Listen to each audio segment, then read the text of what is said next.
Good afternoon, and welcome to the November regular meeting of the Calgary Police Commission. I call this meeting to order and ask that everyone ensure your microphones are muted until you need to speak. My name is Sean Cornett, and I am Chair of the Commission.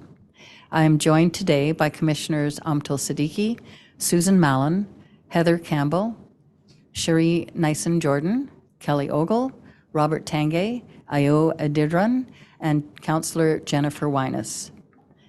And Councillor Wong, sorry. Today is the beginning of a new year for us, and so we're also welcoming two new commissioners appointed by City Council. Councillor Terry Wong and Commissioner Samuel Hope, welcome to our board. We look forward to having you on our team. This particular new year also, unfortunately, means we have to say goodbye to more former colleagues than usual. The province temporarily expanded our commission to 15 people last April. However, Alberta's new Police Act requires us to return to 12 commissioners this fall. Marilyn North-Pagan, Kim Lynch-Proctor, Teresa Rossell, Jeff French, and Raj Dhaliwal have not returned for another term. I want to personally thank each of them for their perspectives, expertise, and passion that they brought to our commission. A lot has been accomplished over time on this board, and they've both helped us and the Calgary Police Service to be better at our roles. We will miss them and wish them all the best in their next endeavors. Today's Calgary Police Service representatives are led by Chief Constable Mark Neufeld. Superintendent Smart, would you please introduce the others you expect to speak during today's meeting? Thanks. Thank you. Good afternoon, Chair, Councillors, Commissioners. Thank you for having us this afternoon. My name is Superintendent Claire Smart, and I'm the Executive Officer for Chief Neufeld. I'd like to take this opportunity to introduce you to the executive leadership team, and I'm going to start to my far right.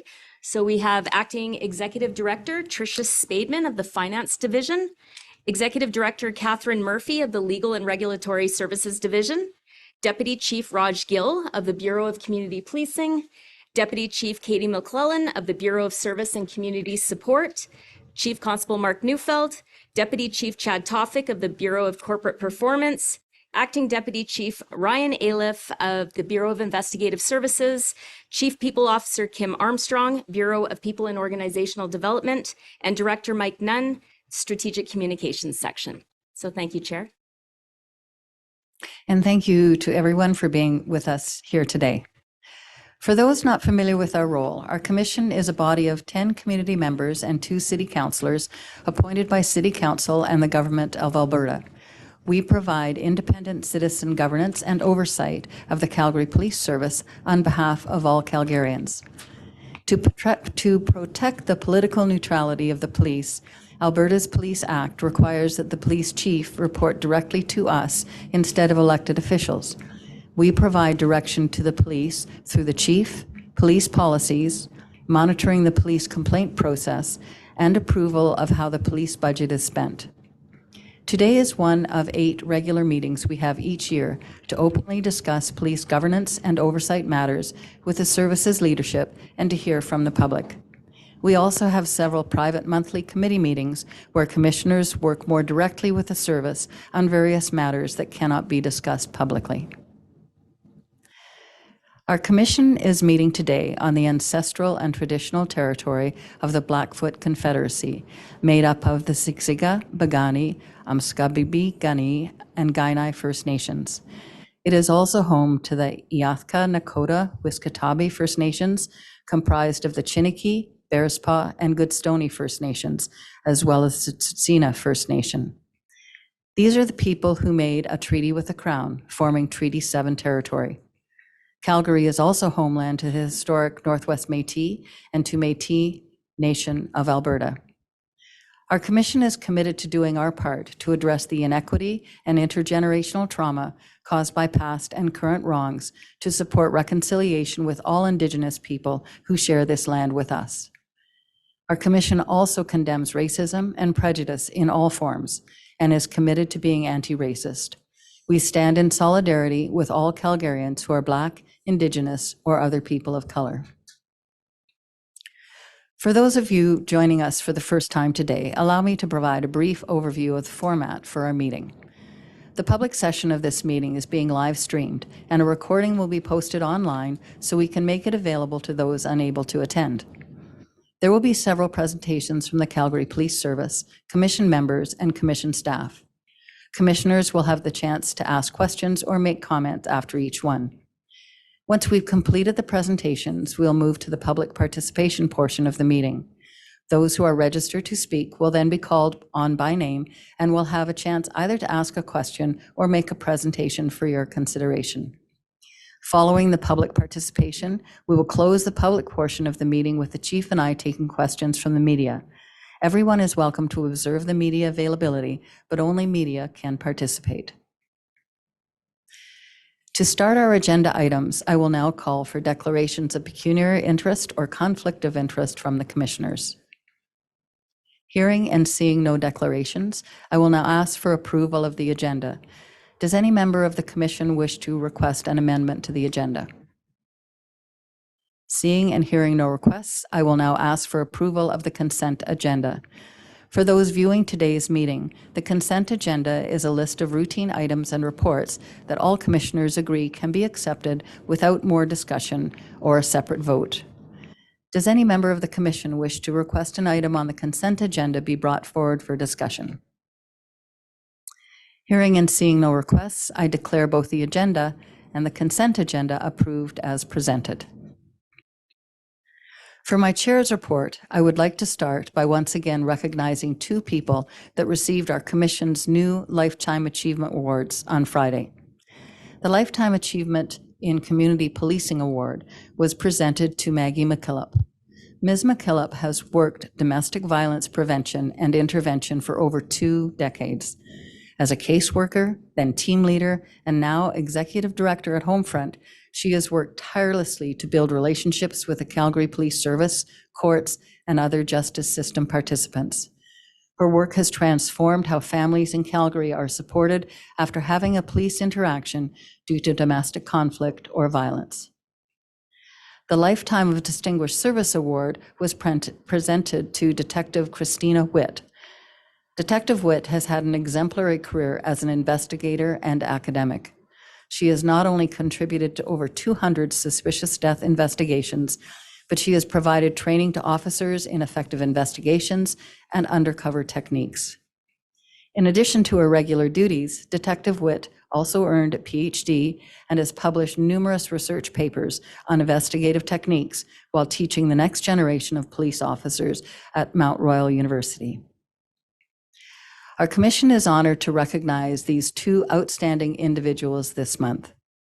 We presented the awards at the service's annual Chiefs Awards Gala, where several members of our commission were proud to also help celebrate over 50 community and Calgary Police Service members for their exceptional courage, valor, community building, life-saving efforts, and professional excellence.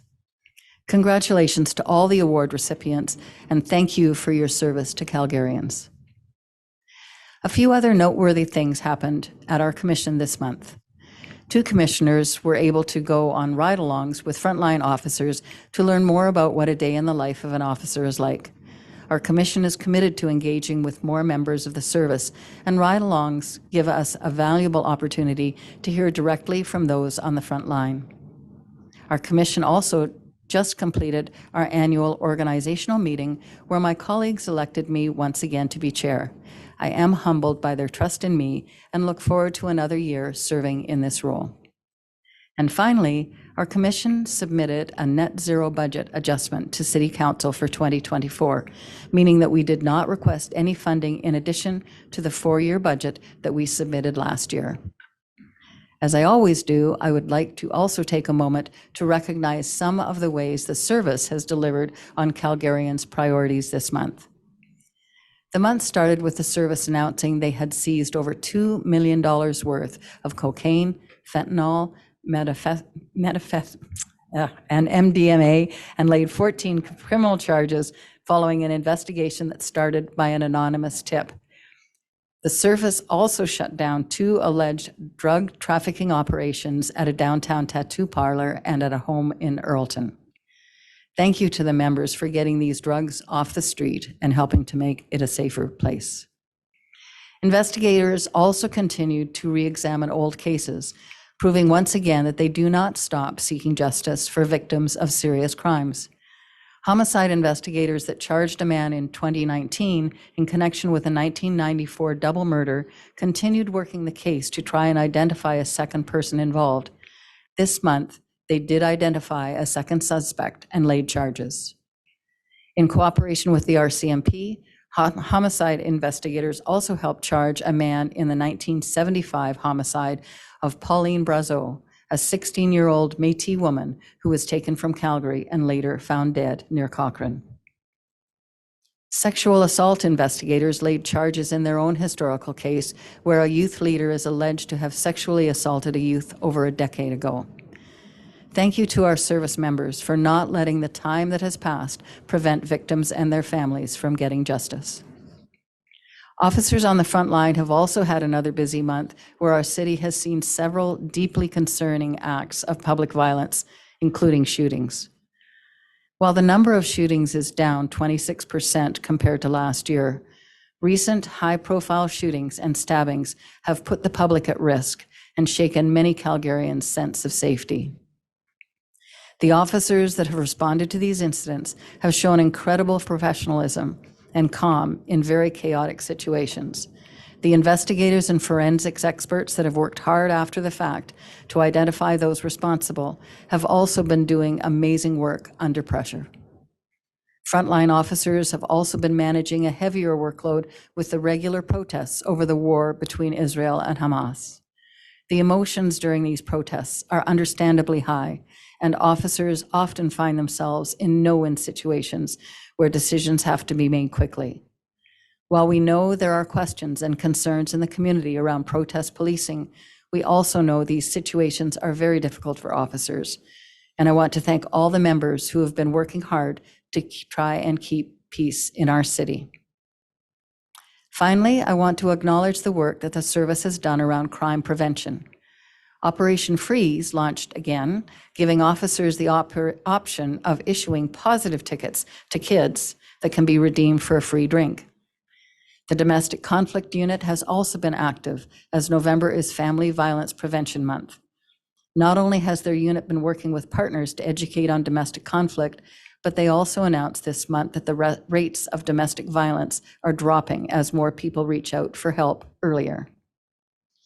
On behalf of our commission, I want to thank all the members of the service for their hard work to deliver on the priorities that Calgarians have expressed. Thank you very much. With that, I will conclude my chair's report and will now move on to the presentations from the Calgary Police Service. The first presentation relates to a promise our commission and the service made to Calgarians in the fall of 2020. City Council held public hearing on racism in our city, and one concern that was raised by the public was that the presence of police officers in schools may be impacting students from racialized communities differently than others. A review of the program was conducted in 2 phases, with the latest phase engaging racialized students. The report we are about to discuss outlines what was heard during that process and the path that the service would like to take as a result. So Chief Neufeld, would you please go ahead with the presentation, and then we'll follow with a discussion. Thank you, Chair. Thank you first for the generous acknowledgement of some of the good work that's gone on in the last month. Really appreciate that. On behalf of the service and the members of the executive leadership team here, I'd also like to extend a warm welcome to Commissioner Wong and Commissioner Hope on your first meeting. Look forward to working with you. And congratulations, I know you had your organizational meeting, and so congratulations to all the other leaders that will continue on in those executive positions as part of the broader commission structure. I'll move to 5.1, as you mentioned, School Resource Officer presentation, and I will ask Deputy McClellan to introduce the presentation. Thanks very much, Chief. Good afternoon, Commission members, and welcome new Commission members as well. Thank you for the opportunity to provide an update, the most recent update on the work that we have been doing on our School Resource Officer program. My apologies for all of the documents that we sent your way, but there's lots of information, and with my team today, we'll go over a very brief summary of all those documents. I'm pleased today to be joined by Superintendent Rashid, Youth Services Acting Inspector Jazz Kainth, who's online, Jason Archibald and Kerry Rack from our Strategic Planning and Evaluation Unit, and two of our very valuable community partners, Francis Boache and June Naravel from Action Dignity, as well as Katrina White from the City of Calgary Engage Resource Unit. And also online, we have John McDonald from the Calgary Catholic School District, who is a superintendent of learning services.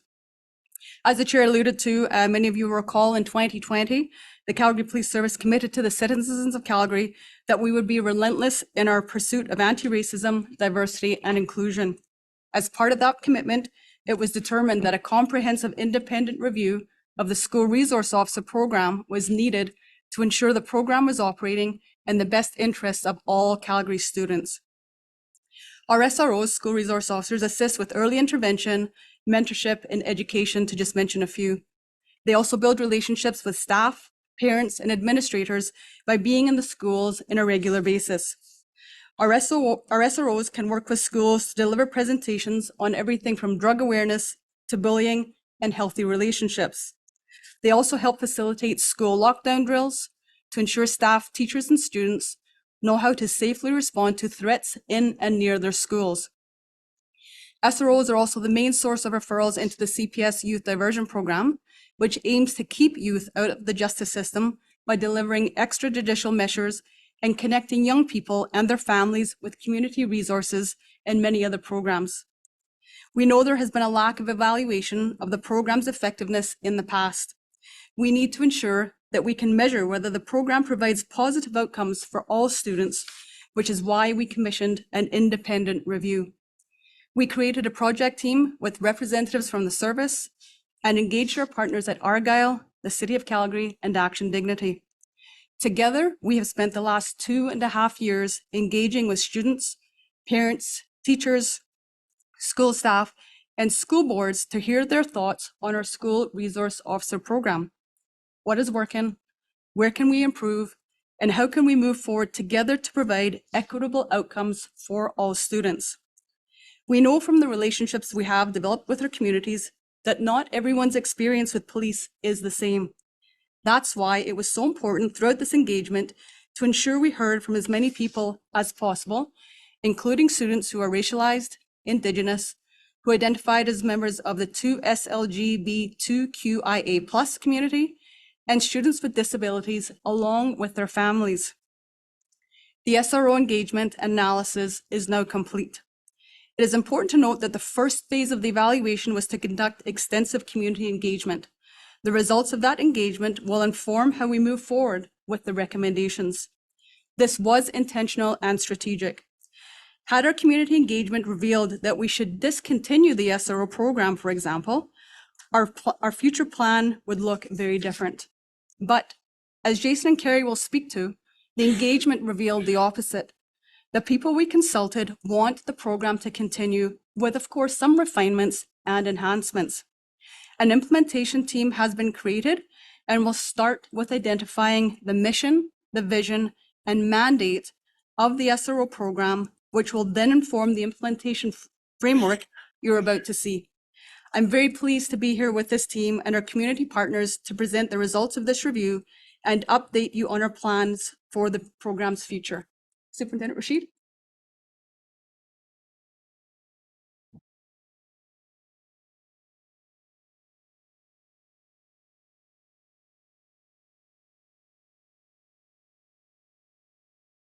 I apologize.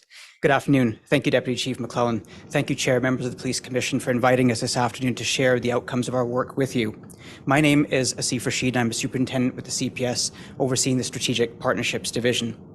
In preparing for this presentation today, I felt it appropriate to remind ourselves and our community as to the why the CPS set out evaluating the efficacy and the impact of the School Resource Officer program. As Deputy Chief McClellan said, this work does fall within the remit of the CPS commitments towards becoming an anti-racist organization. Equity, diversity, inclusion, and anti-racism must be at the forefront of every decision and interaction we make, not only with the community, but with our membership as well. This work is a choice we make about who we are, how we will carry ourselves, how we will speak, and how we will engage as a core fabric of our community with the people that we serve and protect. It is our deepest conviction that police engaging with youth in non-adversarial environments such as schools builds positive relationships, while legitimizing the role of police as community partners with students and faculty alike. That said, we acknowledge that not all students have had positive outcomes with police in school settings, as the deputy said, particularly within the historical context of the residential school system. In a 2021 report of the Standing Committee on Public Safety entitled Systemic Racism in Policing in Canada, many Indigenous community leaders, including Vice Chief TG, the regional chief of the British Columbia Assembly of First Nations, cited the traumatic impact the role of police has had on Indigenous communities and individuals alike. Therefore, it's within this historical context that we set about working with community to reimagine the role of police engaging with youth in schools, and we did so by centering the voices on those from Indigenous, racialized, and marginalized communities. Our program is almost half a century old. We're confident, though, that this evaluation, informed by our community partners, who thankfully are here with us today, will position the Calgary Police School Resource Officer program to remain relevant, responsive, inclusive, and equitable, not only in these contemporary times, but well into the future. Strategists Jason Archibald and Kerry Rack will now lead you through a conversation on our engagement, findings, recommendations, and our next steps. Thank you.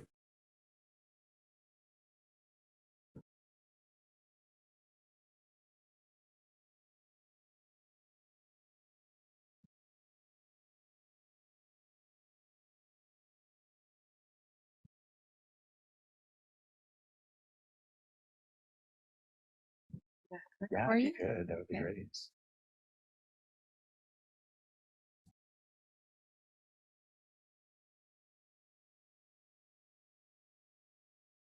All right. Thanks very much. My name is Jason Archibald. I think I know some of you or all of you have been here before. I'm a business strategist. This is my colleague, Kerry Rack. And we're going to share the presentation today. I'm going to do the first half, and then she will pick up the second half. Right. Perfect. Yeah. Excellent. Thank you. All right. So the School Resource Officer program has been running in Calgary for almost 50 years, since 1976. We're in partnership with 4 school districts. That includes the Calgary Board of Education, Calgary Catholic School Board, Franco-Sud School Board, and the Palliser School Division. Staffing includes 26 designated SROs serving 36 senior high schools and 72 junior high schools. We currently don't have any officers assigned to elementary schools at the moment, but they do lockdowns at elementary schools. We currently have 2 lockdown teams that conduct 2 lockdowns per school per year. All right, thank you. In terms of, as you can see from the slide, we currently have 12 vacant constable positions and 1 vacant sergeant position. This is due to the strain on our frontline resources and the need to prioritize frontline staffing in recent years. The SRO program is authorized to have 38 constables, 4 sergeants, and 1 staff sergeant. The program is currently operating under capacity with 26 constables, 3 sergeants, and 1 staff sergeant. All right, so this work began in 2020 with the notice of motion that committed CPS to examine our SRO program using anti-racism and an EDI lens to provide more equitable outcomes for all students and to understand and acknowledge previous harm. In 2021, we partnered with Argyle. They conducted an engagement that focused on all school community members. They encountered a number of challenges, though, during COVID, specifically engaging with equity deserving groups face-to-face.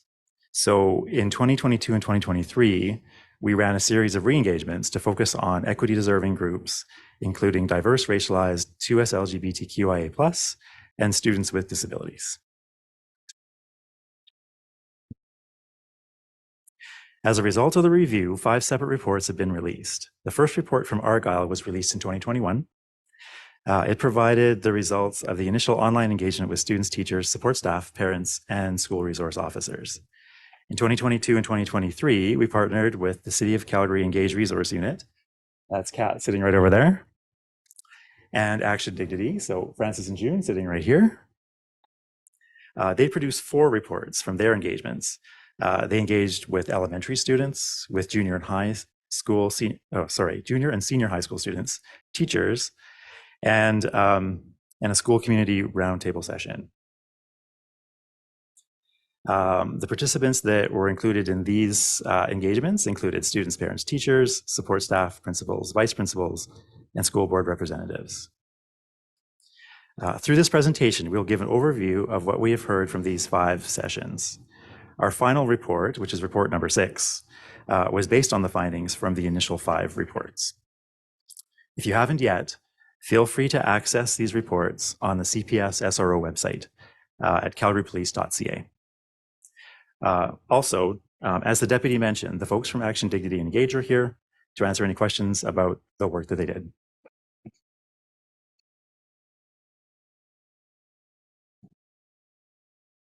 From over 2 years of engagement, we were able to reach almost 3,000 individuals.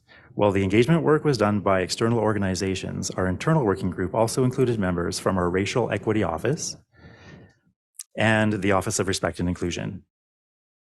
As the deputy mentioned, the engagement from our community partners was a crucial first step in developing a path forward for the SRO program. We needed to listen to our community before we made any decisions.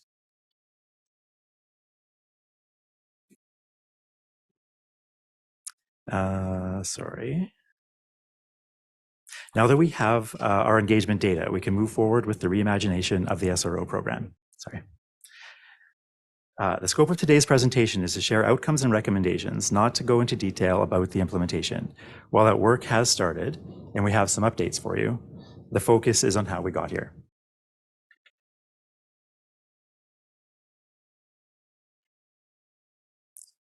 Oh, thank you. All right, let's turn to the key findings from our reports, from our engagement on our reports. So overall, we've had very positive support for the program. People want us in schools, and in fact, they want us more. However, it needs to be acknowledged that there are some students, especially Indigenous, diverse, racialized, 2S LGBTQIA+, and students with disabilities who have had negative experiences or feel uncomfortable with police in schools, especially Indigenous and Black students. While our engagement found that most of the negative perceptions originate from outside the school, via social media, regular media, for example, having any students that feel uncomfortable means that we have to figure out how to build trust. The recommendations for reimagining the program are to provide equitable outcomes for all students, but with a focus on these groups. Note that the name of the program, uniforms, cars, etc., were not an issue with folks during the engagement. We want to emphasize that this is less about making superficial changes and resting on our laurels, knowing that the majority of students are happy. This work is more about building connection and trust with the students that we know have complicated experiences with the police, whether these are personal experiences, intergenerational trauma, or perceptions from social media.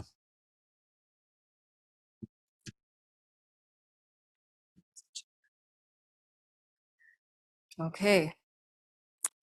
So we're going to talk a little bit too about some of the rest of the key findings in our engagement work.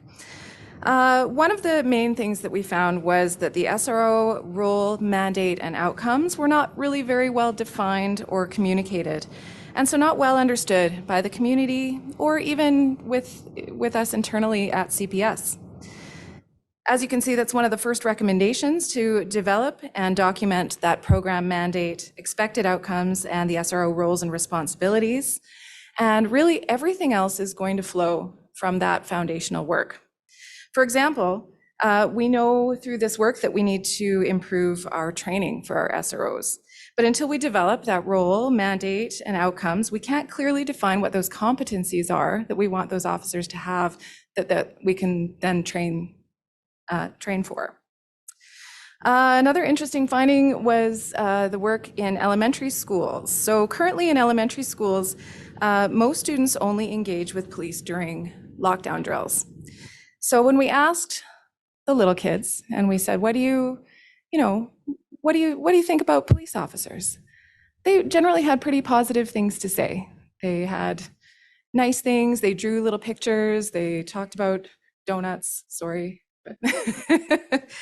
But then when we said, what do you feel? How do you feel when you see a police officer in your school? The language turned more to, I feel a bit anxious. I feel a bit worried. I think something might be happening that's bad. So there's a bit of a disconnect there with the work that we're doing in schools, the communication with our little kids and their parents around the lockdown drills, and we're not serving them super well to go on for success in junior high. Interestingly, too, that feeling about police kind of flips in junior high, where now the way they feel about police has changed a little bit from their exposure to media and social media. So they have a little bit more of a negative feeling. But on the other hand, when they have had those interactions with police in their school, they have a lot of positive things to say. So the folks who've had those face-to-face interactions are doing really well. Another thing we found, a key finding, was that officers require more time and capacity to build the positive relationships with students. Our program is not adequately resourced currently.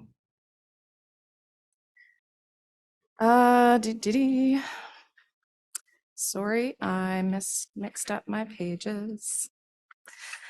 Another couple things that we found: communication. We need to improve our communication with our parents, our students, and our SROs. There's a lot of things that we're doing really well right now, but we're not telling people about it. So there's the communication piece, I think, around the changes that we're going to be making going forward, but also talking about some of the good work that's happening. We need to improve our data collection, our evaluation, and our reporting to understand whether the program is meeting our desired outcomes once we define them.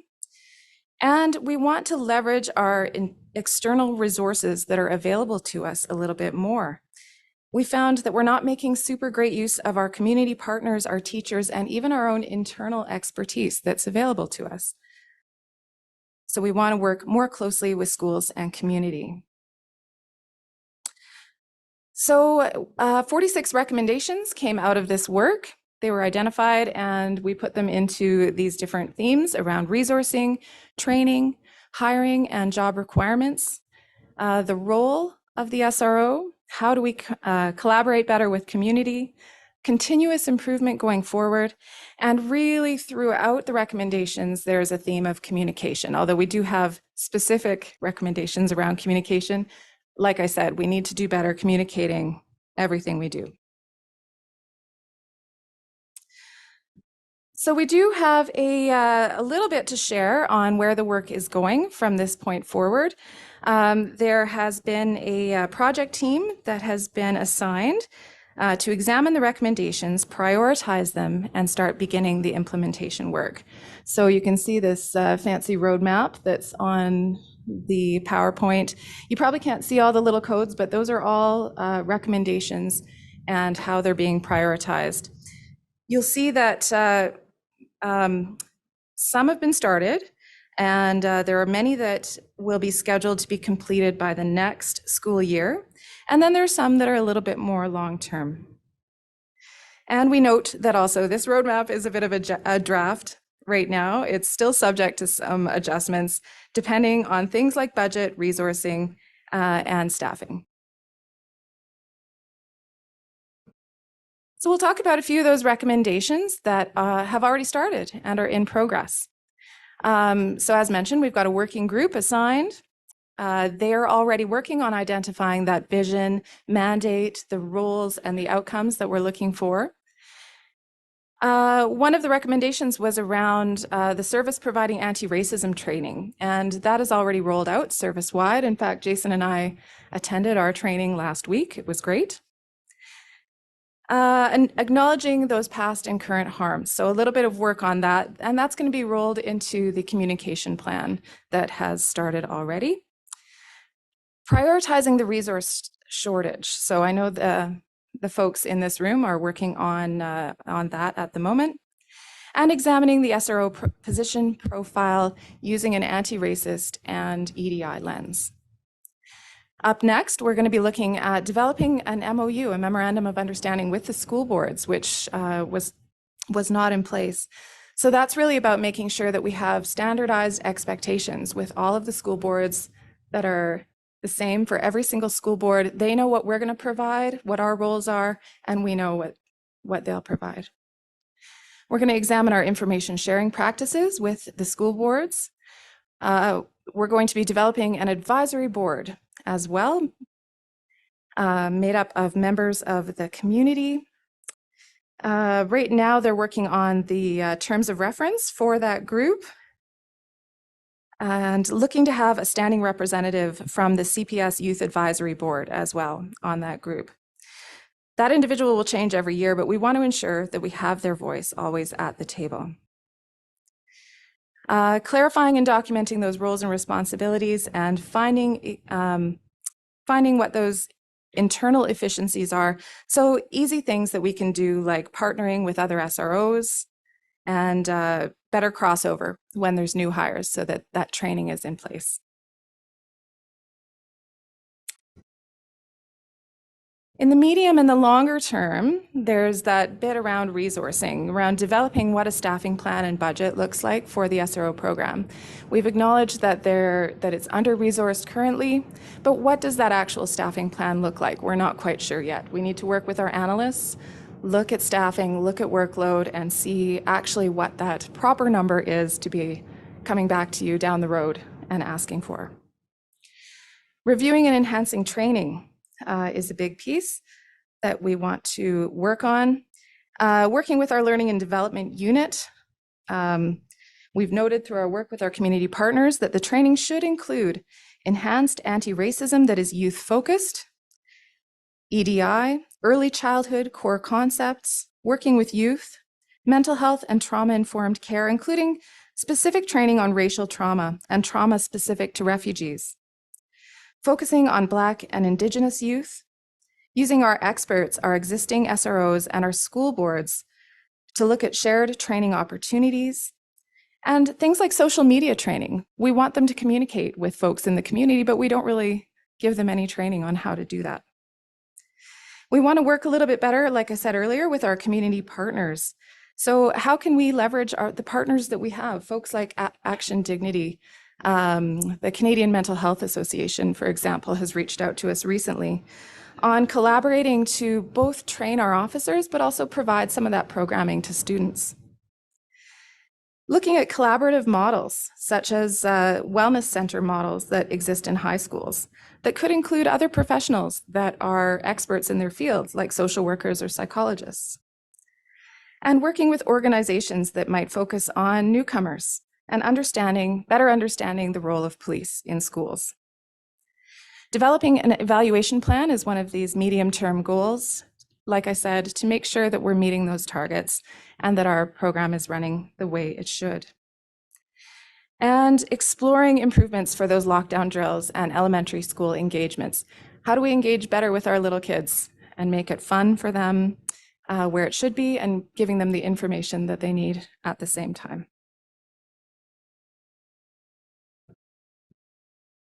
We also wanted to talk a little bit about ongoing initiatives, because some of these things are going to be, one-off fixes that we can do in the short term.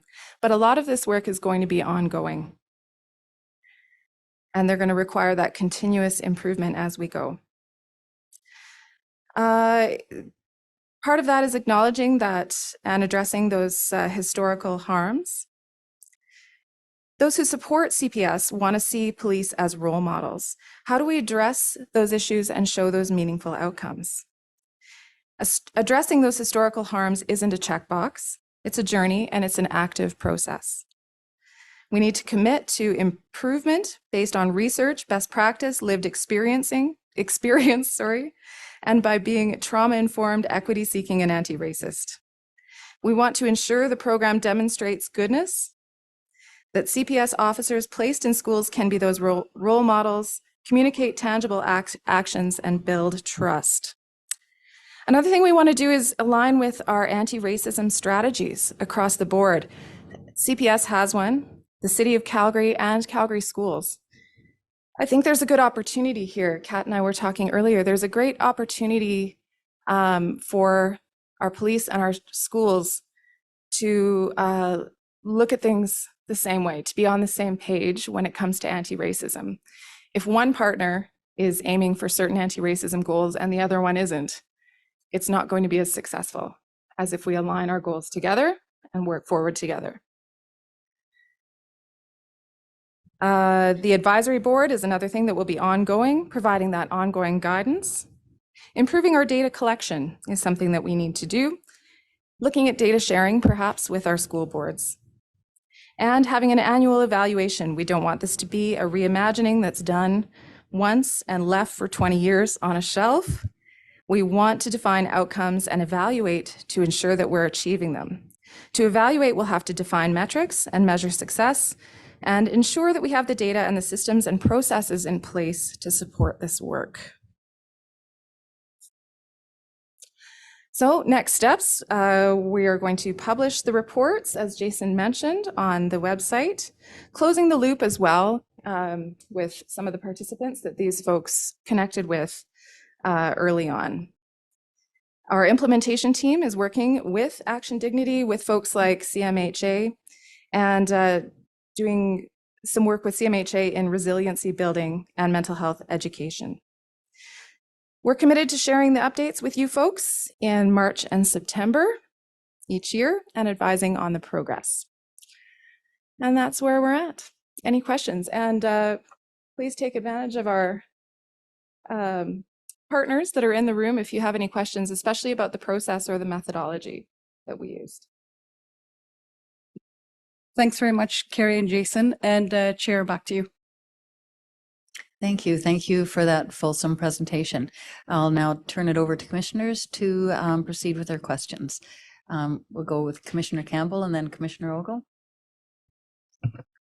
Thanks very much, Chair, and thank you for the presentation and the report. It was an excellent presentation and an excellent report, and you know I read it twice. It took a long time to get here, 47 years. But this is the first time that I've actually heard the purpose of the previous SRO program clearly articulated as it was delivered. And it's really only four things. It was about building relationships with students, teaching students about crime and safety, conducting school lockdowns, and helping students to view CPS as a trusted resource. So there was some law enforcement, some education, and some marketing. In terms of the last item around helping students to view CPS as a trusted resource, I'm not sure that we actually achieved that goal, because on page 62, there's a question about what do you want your school police officer to teach you? And one racialized student in the participation responded to trust them. So clearly we actually haven't met that objective.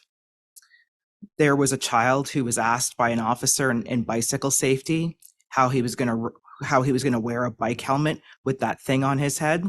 That thing was his turban. Please ensure that we don't gloss over the healing of past and current harms that emanated from the SRO program as you move forward to police engaging youth in schools. In the same report that Superintendent Rashid quoted, in the carrier language, there is a word the Indigenous people use for the RCMP to this day, and it means those that took us away.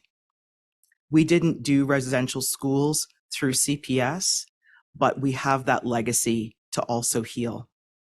It's important that we recognize that this was just a continuation of those harms.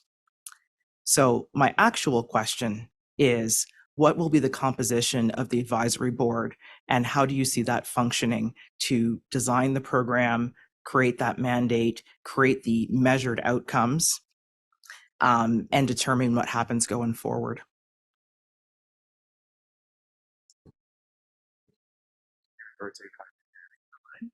We sure can, yes.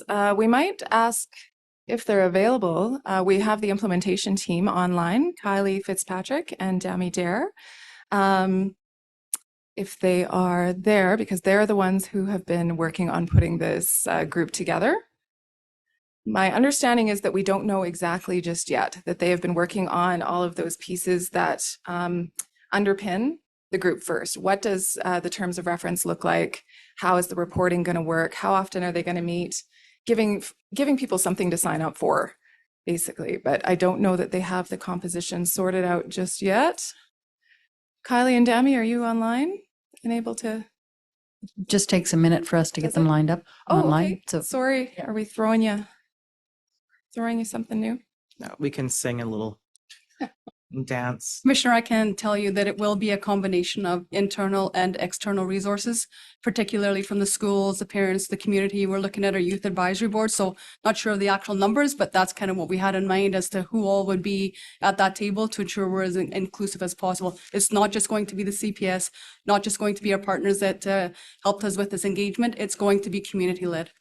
Thank you very much, Deputy Chief McClellan. Welcome. We talked about also ensuring that our advisory board had tangible outcomes, that they're not just there to listen and again be a checkbox, right? That every time that they meet, they have outcomes to discuss and contribute in a positive way. it looks like we have the other group available. If we can turn it over to them. I don't know if you need to repeat the question or if you heard it. So I think I see Inspector Kaint there. So it was about the composition of the advisory board and how you envision putting that together to support designing the mandate and the operational structure of the program, as well as the measured outcomes. So when it comes to the composition of the advisory board, we're hoping that once we have the terms of reference and we understand what the time commitment will be, that we can start inviting people.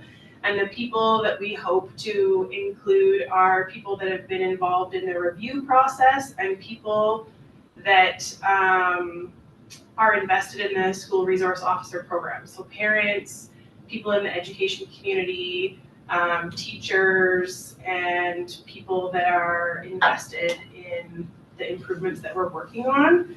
So I can't say specifically every partner and every person because we haven't started those invites, but we want to make sure it is a inclusive group and that we have a lot of representation from the people that will give us the feedback we're looking for to make this to make the improvements that we're wanting to make. Thank you very much. Thank Sorry, you. Superintendent Rashid, looks like you're about to add a rider on that. If I may, thanks, Commissioner. Thank you, Chair. The one piece that I'll add, in conceiving the idea about the advisory boards, we need to understand that most of the youth that were reticent in engaging with us in the first place were from the marginalized, racialized communities. Now, a true advisory board will have a representation of lived experiences on the board. And so we need to be deliberate about ensuring that those voices are represented and can be instructive on the reimagination of the SRO program.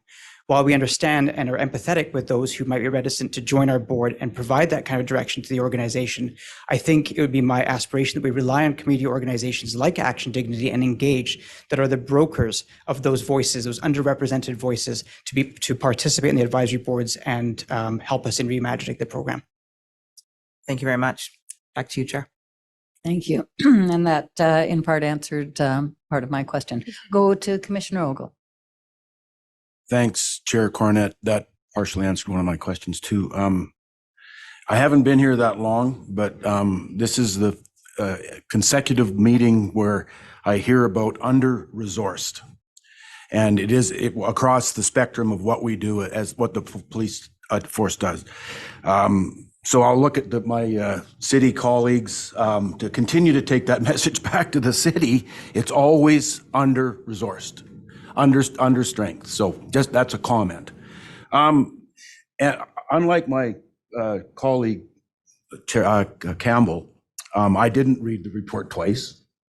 I was able to skim it once, and I may have missed something. So if I did, I apologize. But I see an inverse variation between the SROs and the schools relative to junior versus high. 6 to 72 and 16 to 36. Having raised children myself, hearts and minds at 12 to 15 are very, very open to or closed. And unfortunately, maybe closed at 16 when they go to high school. So I'm just wondering about the path forward as to the resources relative to the populations. And I'll just go to my second question. That 3,000 individuals, the data sample, what's the total sample? Like 3,000 out of a possible how many 100,000? Thank you.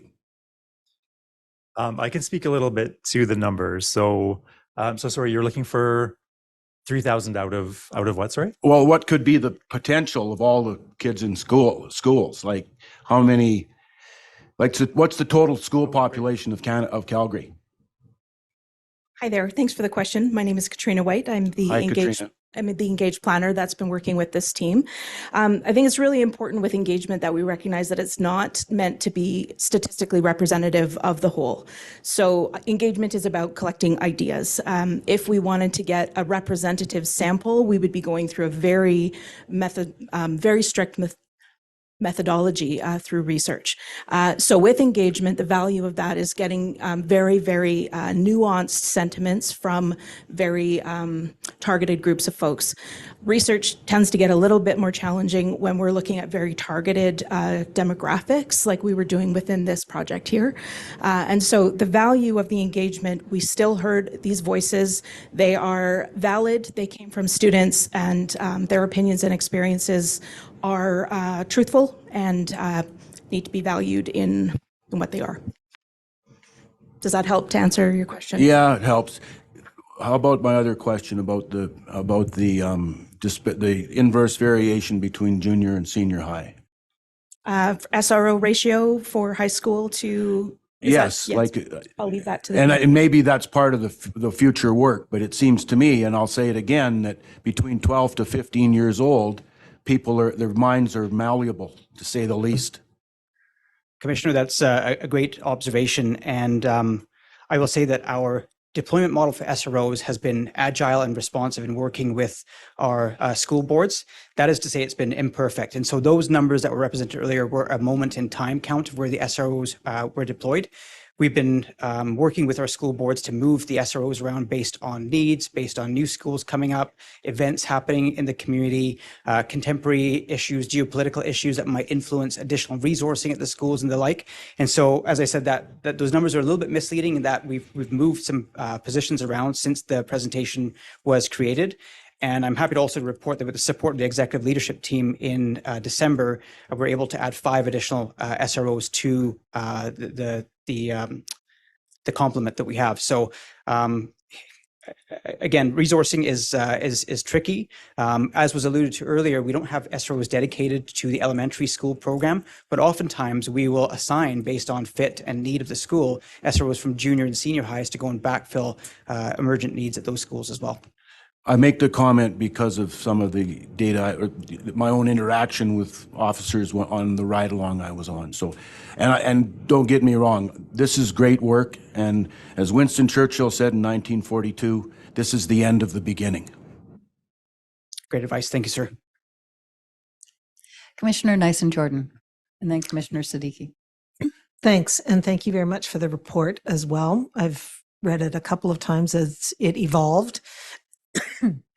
A couple of questions and a couple of comments. So first of all, I think the resourcing question comes, as we've heard all the time. I would strongly encourage that when you do go back, it may be with time evolution that you can gain efficiencies, and you may not need as much as you need if you can get rid of the stuff that should be done by other individuals. And I'm going to make the suggestion that in some circumstances, you can get a smaller group of people to deliver. For example, the lockdown training might be, I notice you've already started in that area, but that's the type of thing, is look for efficiencies within that, so you don't have to ask for so much resource, because we know that everybody is constantly asking for that.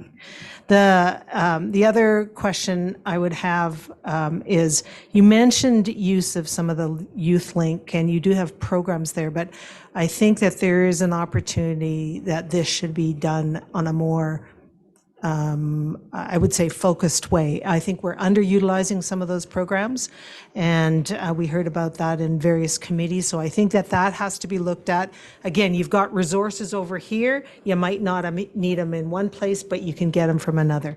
And finally, I would strongly encourage that there is a big link with the, for example, the education faculties at the university in designing programs, designing interaction with the education system, and link up with your Mount Royal criminal justice system. I mean, this is all part of resources that are out there, that if we don't have to all of a sudden, pay an external consultant to do it, but, a PhD student can work with you and provide some of that in an education format, I think that would be where you gain some of your efficiencies as well. Thanks. Thanks for those comments. We're thinking of all sorts of different ways that the program could make use of some of these great resources. Like I said, we have resources external to us and a lot internal that we can make better use of too. Even internally, we have our anti-racism office. We have our Indigenous team. We have the Office of Respect and Inclusion working on EDI work. We have our community mobilizers, for example. A lot of these folks could work with our SROs, and there's also that idea of teams that could work cross disciplines, right? So maybe bringing in folks that are mental health workers, for example, or psychologists that could deliver some of that kind of programming for which they're experts and our folks aren't. So I think there's lots of good opportunity there. Agreed. Great. Thank you very much. Commissioner Siddiqui? Thank you, Chair. Thank you for all your work over the last couple of years, the report, and a special thank you to all the partners who supported the work that you've done, and especially those who are here today and those online. So thank you for that. A couple of my questions were answered already, so that's fantastic, but I do have a couple more. Can you let me know who's on the exploratory committee that you're talking about, the committee that you've put together to start looking at these recommendations? That's not fully defined yet. So that's what Dami and Kylie were speaking to earlier. So we're in the process of figuring that out. Okay, I thought that was the advisory committee. That's not.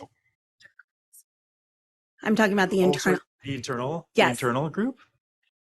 Yeah. Okay. So we've got two business strategists on that, leading that team. So that's Kylie and Dami. They were sitting in the room, or you can see them right there, sitting Yes. beside Jazz. Jazz is also like our lead subject matter expert from the SRO team. Mm-hmm. And then we've looped in with our Office of Respect and Inclusion and our anti-racism team as well. Have I missed anyone? Oh, and the SRO team themselves are involved. Okay, perfect. Thank you. Next question was, I think, Carrie, you had mentioned that there were specific communication recommendations that had come through this work. What are those? Some of them are as easy as creating a better website. So how do we make something as easy as a website a little bit more accessible for folks? How can we use a website to help humanize our officers? So how can we tell a little bit more of their story, introduce them to their schools? Things as easy as putting on a schedule. When is your SRO going to be in your school? When are our SROs going to be at specific community events within your school? Things like that. As well, I think that more targeted communication between the service, between the program, and as well the parents and the schools and the school boards, looking at better ways to do that. And some of that will be on the using the website, using social media. We do have our folks in strategic communications working on a communication plan for that as well. And what am I missing? That's a good one. Yes. Flexibility of scheduling was one that I missed as well. So that was to do with having our folks be available for more of those community events. So looking into how we can adjust or look at their schedules in a way that they can attend more of those events, because we know that's where they make the best face-to-face interaction with students. Fun events. Thanks. And just one more question. You talked about publishing the reports on the website, which is great. How are you going to communicate that out to let folks know that they're on the website? And how do you share that with even the children that you interviewed or the teachers and the others? I'm going to turn that over to Kat because she's got a plan. Thank you for the question. So for teachers, that will be as simple as emailing them all back. We do have their email address for most of them, as they had elected to get more information about the roundtable sessions that occurred after the engagement. So we can report back to them to say these reports and recommendations are now out and published for them to view. For the elementary school students, we went through the Open Minds City Hall program for that. So I will connect back in with the teacher and ensure that she forwards that back out to all of her teachers that participated in the school year. Those are the teachers that had their students participate online. So we'll be able to connect back, and I can hand it over to Action Dignity, and they can speak to how they will refer back to their students. Thank you.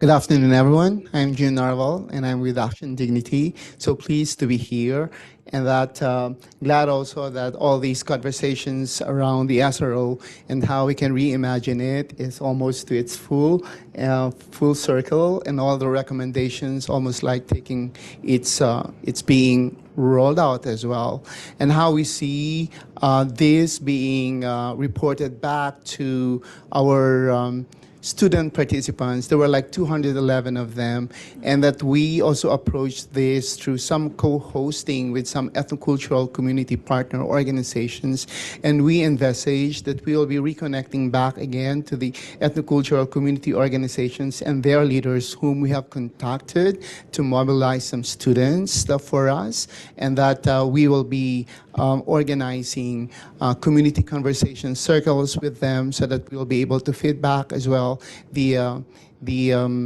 report, but also more of what the CPS and the SRO is doing insofar as responding to their concerns. I thought that would be a great thing to do moving forward. Francis, would you want to add?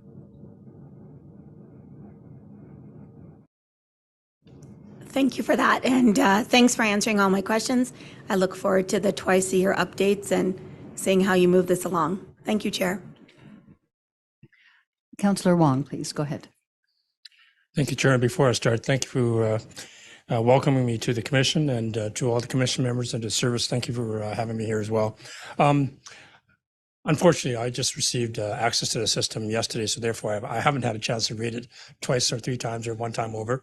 But I do take the presentation with great heart and great consideration, because I remember the days when I was in school, and this is in Vancouver, and the student resource officers were very prominent in our Vancouver system. The question I do have, though, is the engagements you had, the people you engaged with, the students, the teachers, and that. Going beyond that, though, were any of the engagements done with parents, and done with cultural groups, done with and I will say some of our students are in shelters, and even with the shelter providers. Have we gained their perspectives as to the perception or the realities of understanding of how students have with policing outside of the that immediate core of that school environment, but that community environment or that home environment?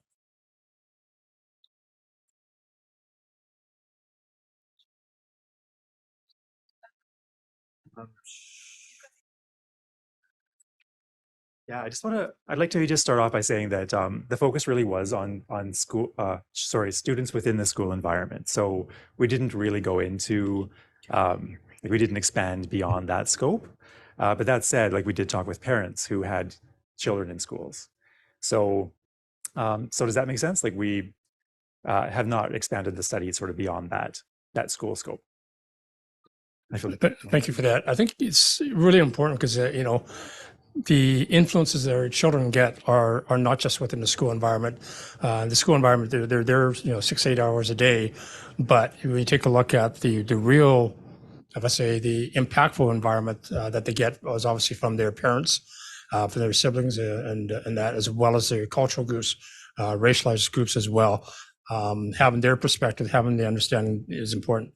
The second half of that comment I will say is, when we communicate back, I think it's important to communicate back to the parents and the cultural groups as well, because last thing I'm going to say, last thing you want is opposing influences. If you're trying to get one measure across to them, you don't want others to have again different sorts of upbringings or cultural beliefs, or for that matter, traumatic beliefs, countering the statement you're trying to get across there as well. The other comment, I guess, is that when we talk about the resourcing and staffing and everything else such, take to heart, Commissioner Ogle, that, we can come back to the city and ask for resourcing. But again, it's the commission that comes to the city and asks, if it's appropriate for more dollars than that. And the resource assignment, of course, is with the service to make that determination there. But one of my fellow colleagues and former commission members had forwarded a question to me, which I'm going to take the opportunity to ask on his behalf. And that is when we take a look at the resourcing, we take a look at the measures and metrics of what goes into it in terms of quantities or hours or dollars and the outcomes of that, right? The outputs of that. We often take a look at performance measures and inputs and outputs, but the actual is the outcome. You can achieve different outcomes with different metrics, and I think I heard earlier different measures or approaches could derive to that. So, I'm not asking for his answer to be provided today, but what I'm suggesting is we go forward on this. We take a look at the methods we do and how it relates to the desired outcomes that we're looking for. Thank you. Sure. So I can certainly speak to your first question around the external experience of students and how that's sort of shaping their perception. We did see with the elementary students that they had a very positive perception of police in a general way. So they referred to TVs and movies, and we had a good laugh, and they draw on stereotypes. It was that direct experience within the school where the tone of the conversation changed quite significantly. When we got into the junior high schools, what we heard from the folks that Action Dignity had engaged with was that, their perception of police is very much influenced by what they're seeing externally in the media and the news. But when they have an opportunity to have a direct experience with an SRO officer, those students were reporting a very positive experience. And so what came across through the teacher engagement and through the student engagement is more consistent, positive time with an officer will be very influential in helping to overcome some of those negative, quite powerful influences that students are receiving from the community and the external world. They will obviously be getting influenced by parents, but I do think that's an opportunity where increased communication to the parents from the school community and from CPS will also help to sort of help understand what that role is of the SRO officer and what they're there to do with their students, with their children in the school environment. Thank you for bringing forward the comment about other factors, because again, if you take a look at a junior high, for example, junior high is about, if I understand, about 200 to 300 students per school, right. And the number of students in there that actually interact with the SRO, maybe 5% of them perhaps. Right. So the remaining 95% are just getting influenced other ways. And again, when you talk about junior highs and senior high, they're not listening to the kids in school.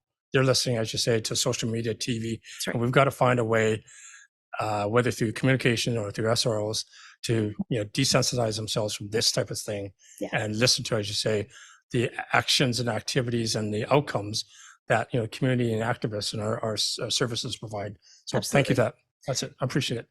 I'll just add on very quickly, some of the recommendations around communication did include humanizing that SRO officer and allowing them to connect with older students in the ways that they like to be communicated with. Unfortunately, for some, that means TikTok or through Facebook and Instagram. That's where students are going for their information, and to be able to see their SRO officer there in a human sort of capacity will help to go a long way in helping to neutralize some of that other information that they're receiving.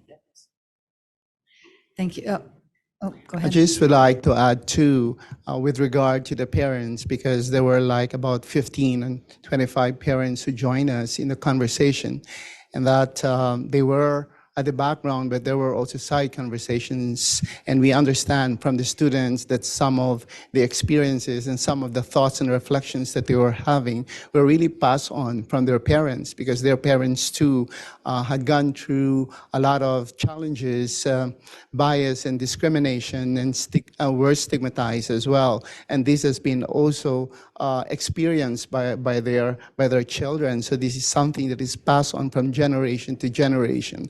I can only speak of the 211 students that we've interviewed, that we've interacted with, and that there is seemingly like a balance of negative and positive view. But I just would like you to invite to our room where the students are, where about half of them would express the positive opinion about the police. And I really, appreciate the SRO officers who have evoked that positive experiences from the students. But on the other hand, there would be equally half of the sentiments that are negative. And if you really deep dive into who these students are, they are the Black, they are indigenous, they are also having disabilities, or those from the LGBTQ QS plus community. And that, I think, is very important to, to identify those negative experiences, see through the eyes and the lens of those students who have negative experiences, because in a way, this would be an area of growth for the SRO. And I think that most of the recommendations are very commendable, and that we would really want to bring this back to the students. But at the same time, as you have said, sir, we would really love also to engage the parents, because at the end of the day, they are also hurt. They are also discriminated. They are also experiencing all those, challenges in life. And I thought that they would also learn from this process. Francis? My name is Francis from Action Dignity, and I just wanted to add to what June has said. I think it is very, very important for us to kind of have these views, because that will kind of propel the way for how actions are taken. For instance, we have this concept of targeted universalism, where we look at the consistencies that we saw in the report with respect to certain population groups, Black, Indigenous groups. It was very consistent with respect to their experiences. And so that means that there is a pattern here that will need to be addressed, and that will have to be consistent with the approach around targeted universalism, and really dig deeper into what expressions came out from these young people. What were they talking about when they talk about fear and anxiety? What does that mean? And how does that translate into actions that SROs can begin to engage with? Because they were very, very, they commended the work of SROs for sure. They were very, very interested in the fact that they were there to support them as mentors, and which was great. But we also have to pay attention to some of the areas where they require some support or some improvements when it comes to how we put together an action or action plans that will support their well-being in the school. So, like June has said, it has to be really, really emphasized in that respect, so that in terms of actions, we are very particularly interested in how those actions will be targeted at people or young people who have experiences that are not consistent with their fellow students in the school system. Thank you very much for that conversation. It was very good. Appreciate that. Chief Neufeld, you would like to make comment, and then I have another couple commissioners. Oh, sorry, I was kind of heading for the end here, just kind of a high level comment. I think it's really important what's been said by Commissioner Campbell and others, and really just Francis reiterated again. This was about actually trying to improve the program by focusing on the portion of the student population that isn't best served by the program. So there's broad support, but there's people that aren't experiencing it in the same way. And so, but I did want to just balance out the comment there, because I think we can't forget those comments that have been said. But we have done, and this is broader for me than just the SRO program, because we have done a very special thing here in Calgary with, and we can't overlook the connections between the SRO program, the Calgary Police Youth Foundation, and the programs that are there. I think Deputy McClelland had mentioned the SROs are the #1 referral source for those programs, as well as YouthLink. And all of those things go together in a way that actually produces some really good things. And I think sometimes we lose sight of that. We talk about the individual comments that we hear from students in the schools, but I can tell you that when I look at our cadet program as an example, I believe it is the healthiest, the largest and healthiest operating cadet program in Western Canada. And the vast majority of the kids involved in the program are actually from racialized communities. And a lot of those kids are angling or heading forward to become police officers in the future. And even the ones that aren't will have a very, very healthy attitude about policing. The programs that we have also, like when we talk about deployment for just a second, ISSP as an example is another program that there's no way that we could target it across the whole population. So we came up with a matrix, a risk-based matrix that actually gets you to how you decide where you put that very intensive intervention. And I think as we look at the deployment model in the future for SROs, the reason why we feel like we don't have enough is because everybody wants them. The reality of it is, with resources being limited, everybody won't be able to have them. So how do we figure out where would we put, if we had $20, where would we invest that for the best outcomes type thing? And I think fundamentally for me, the thing that came out of this is when the program started back in 1976, I don't know if it had been other places or whatever, but it was basically implemented for 1976 and it needed to evolve. And the pieces, the data, the evaluation, and the strategic pieces in there that would allow it to do that didn't really mature with it. So I think that's where there's a really big opportunity this time. And so I like where we're going, and I really appreciate the work of the team and the support by Action Dignity. But I think in North America, we still have a lot of people coming here saying, like, what are you guys doing? And I have not been in a recruit class. We welcome, as a group, we welcome every new recruit class. And I have not been in a recruit class probably for the last 5 or 6 where there has not been somebody who talked about their SRO or they had connections with cadets or YouthLink or whatever. And that was ultimately their initial connection to the Calgary Police Service. So we do have something really good going. And I think we just have to keep it all working together as we think about the recommendations and how all of it fits together and works together as we go forward. So thank you. Thank you. I'll go to Commissioner Mallon, and then I have go to myself after that, and then we'll see if we do another round. I'll be very quick. I wanted to commend you for the comments that you made about all the training that you are going to ensure that those assigned to SRO positions get. And I hope that the whole recruitment process, it's not everybody who can do this work. And just a couple of specific comments from, I kind of watch social indicators in education in particular, and the concept of neurodiversity and anxiety levels right now are somewhat skyrocketing. And just when you're thinking of training, to maybe consider and that's regardless of being part of a minority group or not, like it's across the whole population, anxiety, and an increasing percentage of people who are identifying as neurodiverse. And that means they see things differently and perhaps process things differently. So I would just encourage you to consider those in your training as well. Thank you. It's interesting you say that. Another project that I'm working on is our community mobile crisis response work that we're doing with the Alex. And those folks who are doing that crisis response work took some training in neurodiversity. And to a person, they said it was the most interesting and useful training that they had to respond to crisis. So. And just further, one of the actions of the implementation team is to mandate that all new SROs coming into the program receive the Alberta Wellness Initiative Brain Story certification. So that's something that we've implemented in the last couple of months as well. Thank you. And just on another note, I appreciate all of these the comments and the importance and the value of the SRO program. Also, take to heart the fact that so many people, whether it be teachers, community members, parents, other students, want more SROs. I totally understand that, but I'll go back to the earlier point, Councillor Wong and Cherie Nice-Jordan, that there are finite resources, and it's going to take some creativity and sort of getting out of the box, I think, to really think about what things the SROs do that they can hand off to someone else, or how they can partner with other people to get farther and interact with more people, whether it be YouthLink, whether it be other organizations in the city.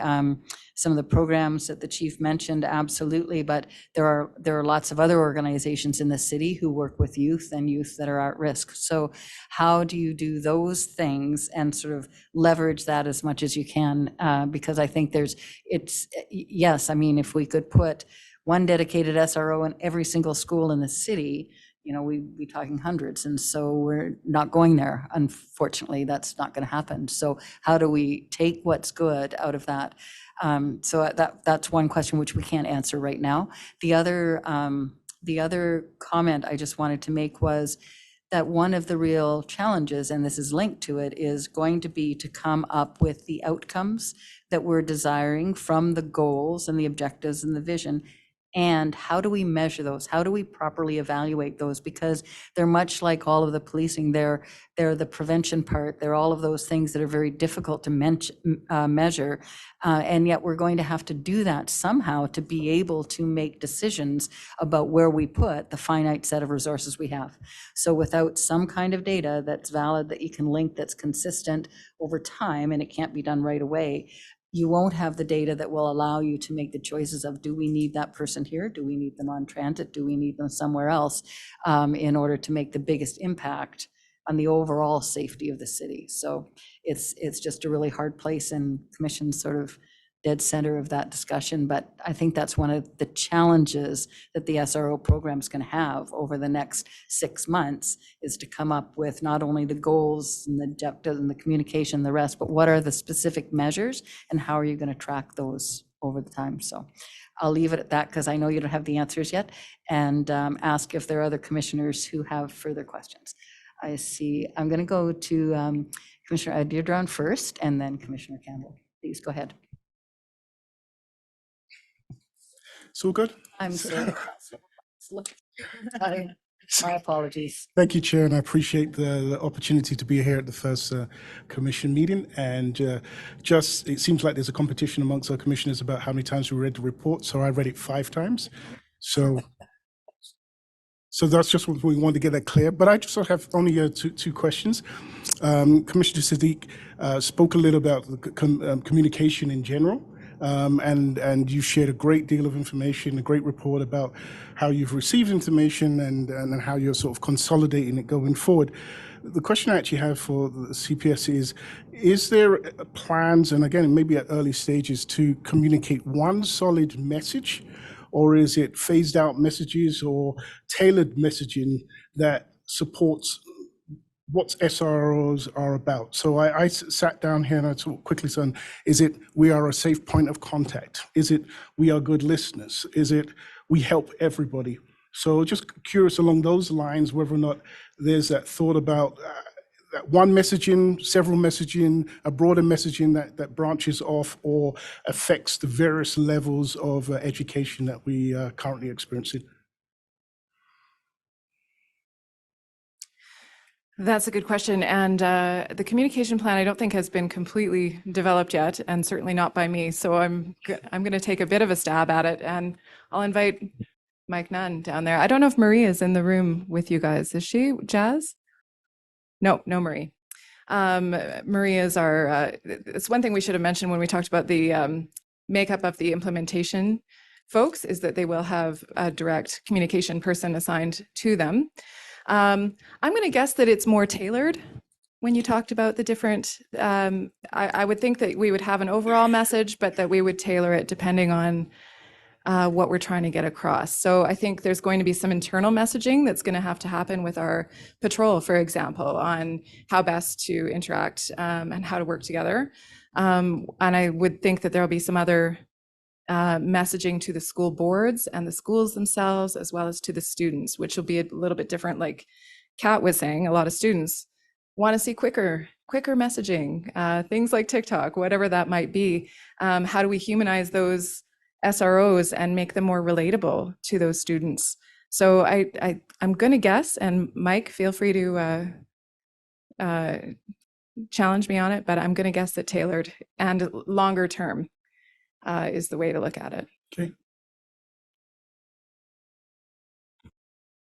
Yeah, and thank you for that. Marie, who is working on the communication strategy, she's just sent me a message saying that we're always looking at different ways to communicate different messages to different audiences, and that's no different in this particular case. So we do have a broader communication strategy that is already rolling out. So for example, there's already a tweet that's gone out as a result of this meeting. Now the report has been made public.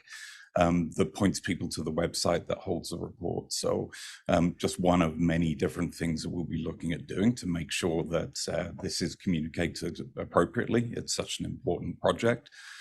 It wasn't lost on me that on the key findings or the key recommendations slide, communications was the biggest box there.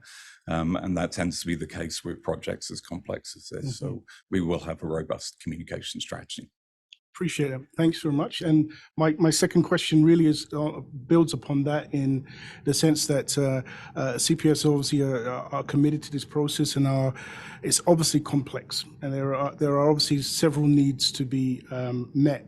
And so my challenge as I'm thinking it through is, how does CPS balance the need to be approachable, integrated, supportive, understanding all the issues within our schools, coupled with the idea of also being preventative, early intervention, and even an intelligence gathering resource, because I could see some way along the lines that those two might diverse or start to compete against each other, or you might have to breach trust in order to share information to save somebody. So how does you kind of wrestle with that as an issue, and how is that balance going to go forward?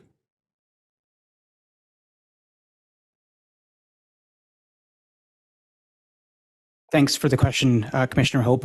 That is a delicate balance, and finding that ideal unicorn within the midst of the CPS to fill those disparate functions can be challenging. I think it really comes down to the recruitment and selection that Carrie and Jason talked about as one of the short-term outcomes, and it's about organizational fit.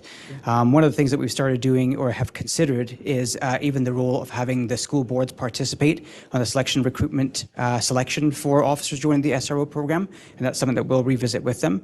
I think it's important to ensure that not only does the SRO fit with the aspirational state and the outcomes, but also a fit for the particular school community that they're serving. And so we know, for example, and we've heard this, is that schools where there are a disproportionately large number of racialized students would like to see officers that look like themselves and speak the same language. And so that will all be part of that consideration as well, yet to be determined though. Thank you. No, appreciate it. Thanks for the answer, and thank you, Chair.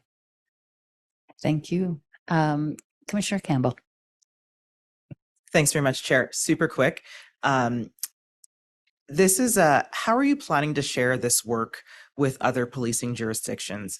This is an issue around SROs, and I think in BC they're called SLOs.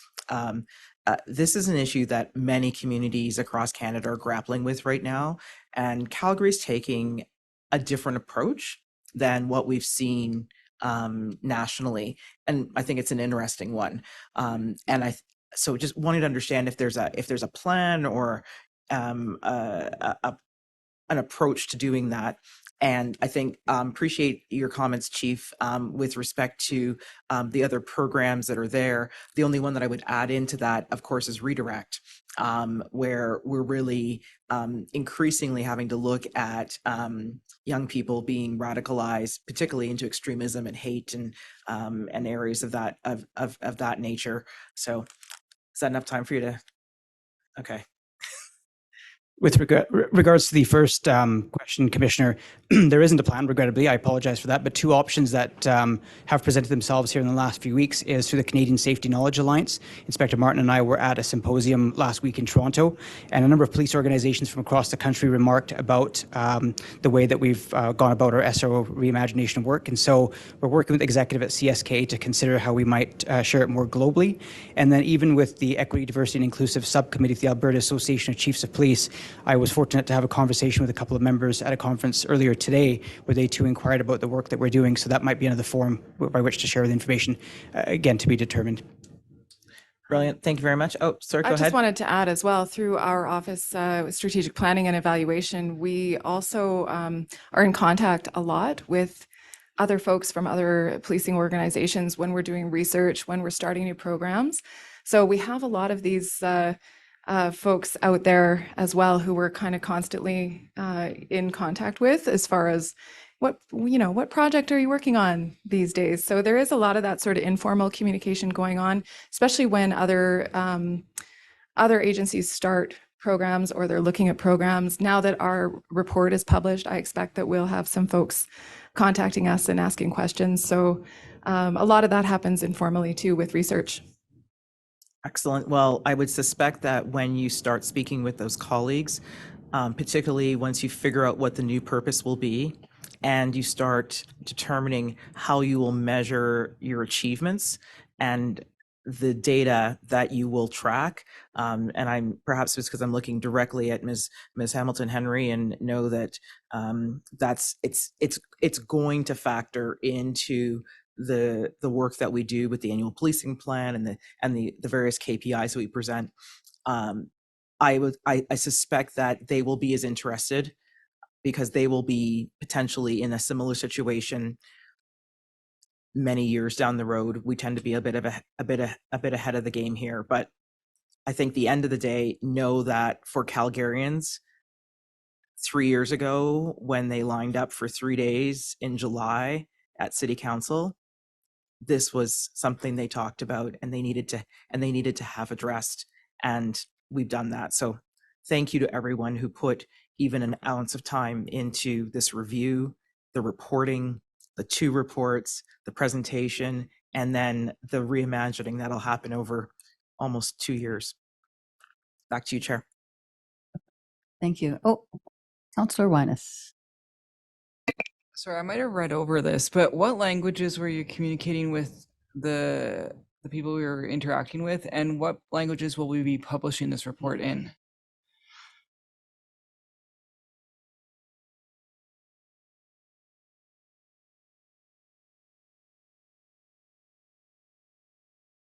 With Action Dignity, the way we normally would disseminate information would be co-hosted by the different ethnocultural communities. So that means it will be in their first language too.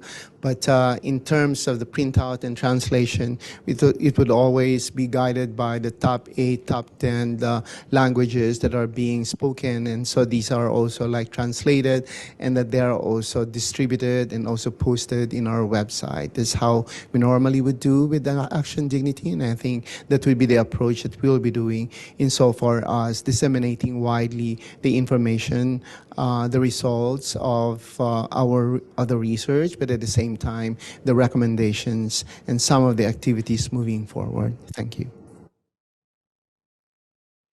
Thank you. Thank you. Thank you to everyone who's presented and worked on this. And I would say also thank you to the service, much like Commissioner Campbell said, for the last 2.5 years. It has been a lot of work. I know that we have, as Commission, pushed back several times.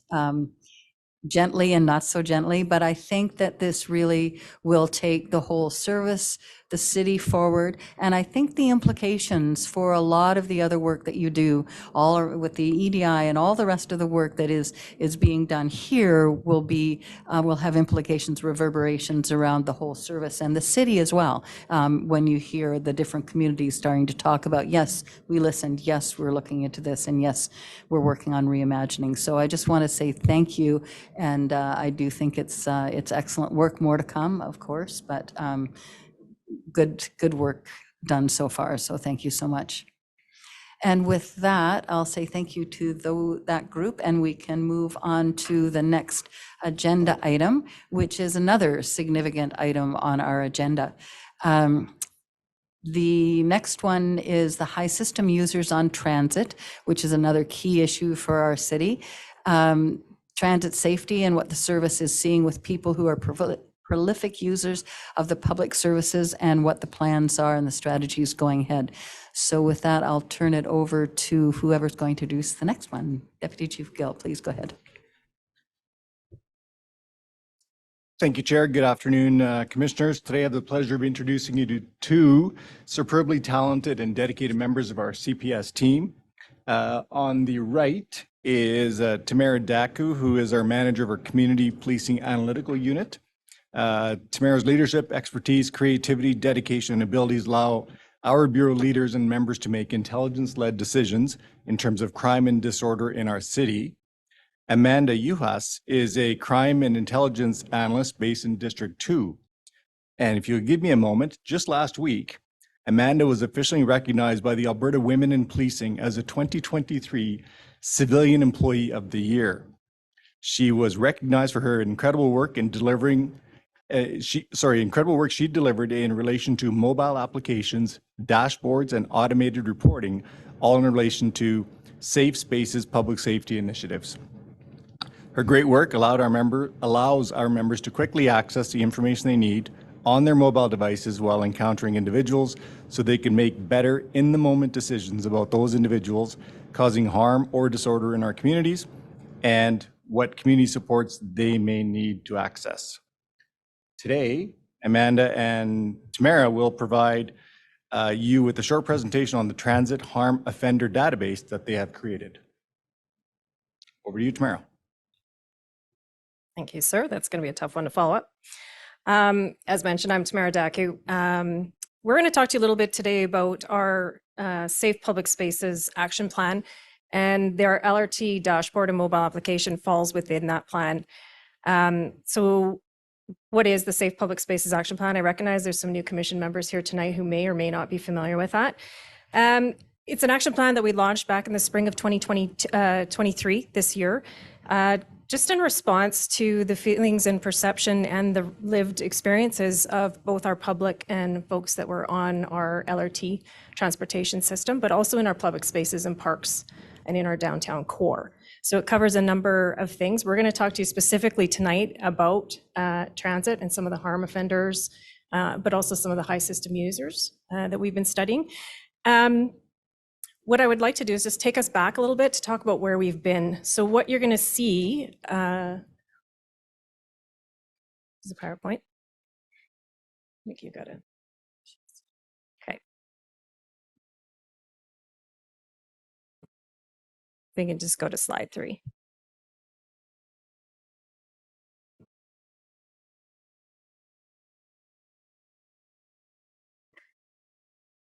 Perfect. What you now see is a graph. So we're going to take you back a little bit to 2019. So the pre-COVID time, as you note, the crime occurrences on the LRT were substantially higher. And then we had a bit of a lull when COVID hit. So 2020 was a unique year for all of us. You saw a drastic decrease in the calls for service and the crime occurrences that were occurring on the LRT. However, during that time frame, with unique situations in the city, we did have some challenges with some of our vulnerable folks who were looking for sheltering in some of the transit stations. We were looking for warming spaces.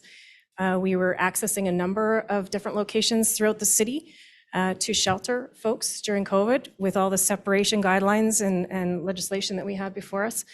And so as a result of that, we had a new group of folks that were using the LRT system, which was less of our public business community that was coming downtown. So we had a substantial increase in officer-related calls for service on the LRT lines. So you do see some calls there on this chart. So that kind of talks about a little bit about what happened in 2020. And then as we moved into 2021, we started to see an increase, particularly in the latter part of the year when most of our public started to return to the workspace throughout the whole entire city, not just in the downtown core.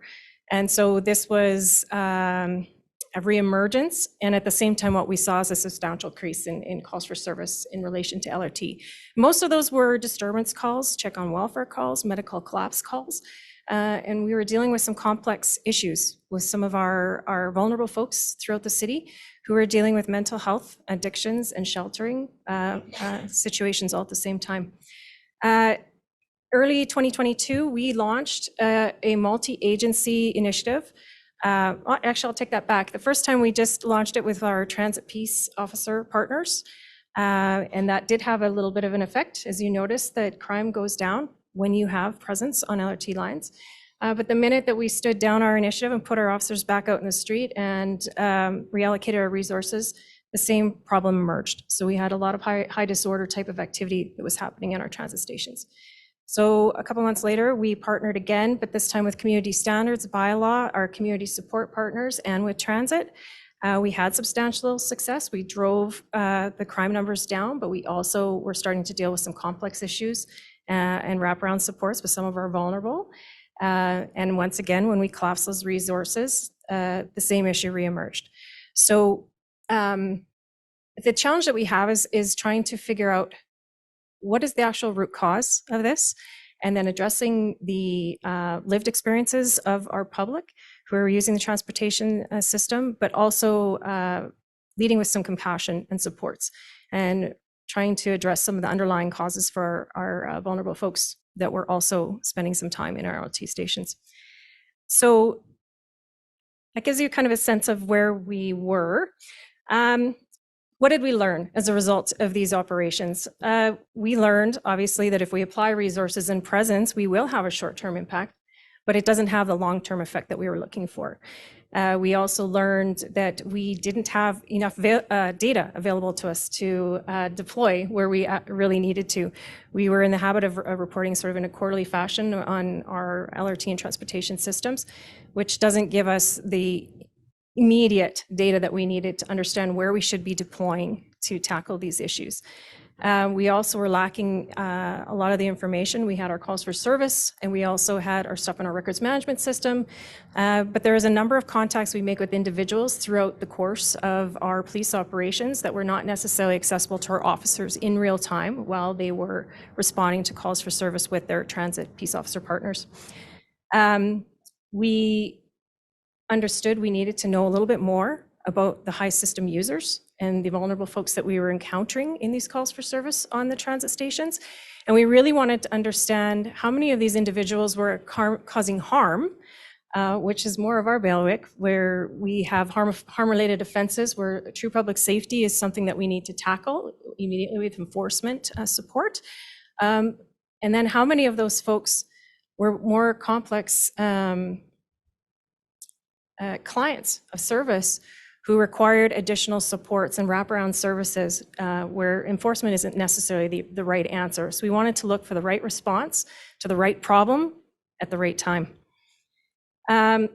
So this is where I'm going to segue a little bit to my analyst here, who partnered with some of our talented data scientists in our info delivery team.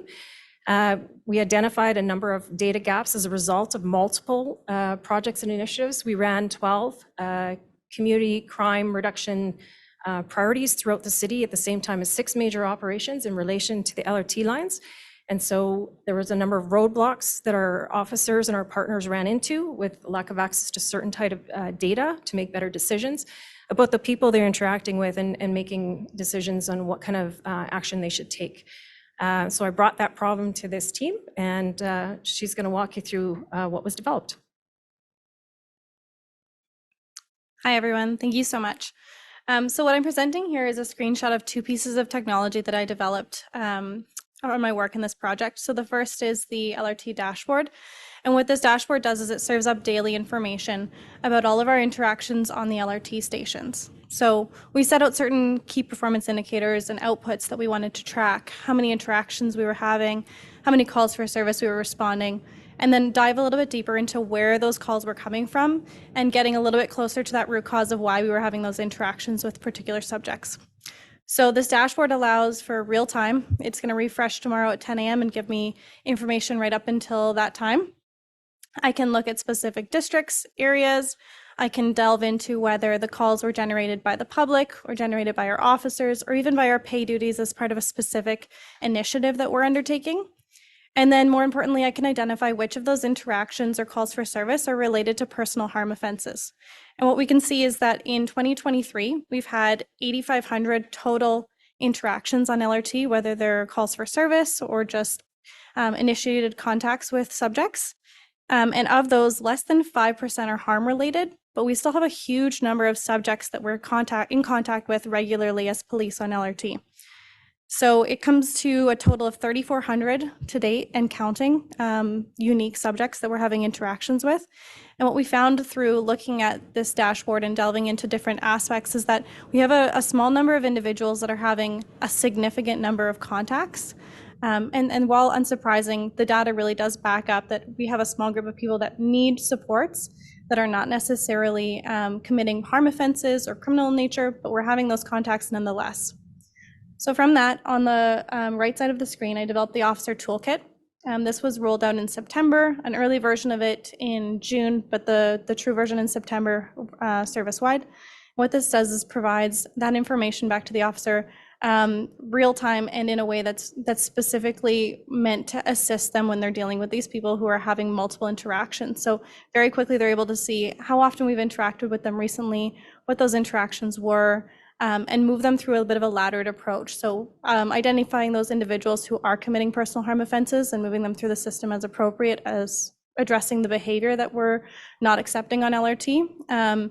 But then also identifying those subjects that are being in contact with regularly over and over and over again on our LRT systems. I'll hand it back over to Tamara. So this is a bit of a game changer for us. We were finally placed in a unique situation where we could have an understanding of the individuals that we were responding to in real time at our LRT stations and in close proximity to stations. We recognized in the previous initiatives of what we were doing is every time you applied physical presence or resourcing to one location, what we were doing is displacing the problem to another location. So we're not solving the problem, we're moving the problem. So we can continue applying presence and we will have a short-term impact. What we're looking for is that long-term impact and how do we actually deal with the underlying cause. So I'm going to segue back into that Safe Public Spaces Action Team. We have a joint management team, which is comprised of our enforcement agencies. So it includes our transit peace officer partners, our bylaw, community standards. We have a number of partners from the City of Calgary who are representing departments across the entire city, as well as our support partners and social serving agencies who are all connected to this joint management team. You can see there's 3 pillars there. We have access to obviously enforcement resources, which we're well placed to deal with. But what we really need to tap into is that outreach and that advocacy piece as well, because if there's only 5% of those 3,000 individuals actually committing harm-related offenses, which falls into that criminal conviction kind of category, we need some help. This is not something that we can enforce our way out of. It is something that we need to apply with multiple partners as a wraparound approach. So for those of you that were at the CPC Summit, you may have seen this next part before, so I apologize for that. For some of you, this may be new. We're going to take you through a typical case study of one of the high system users.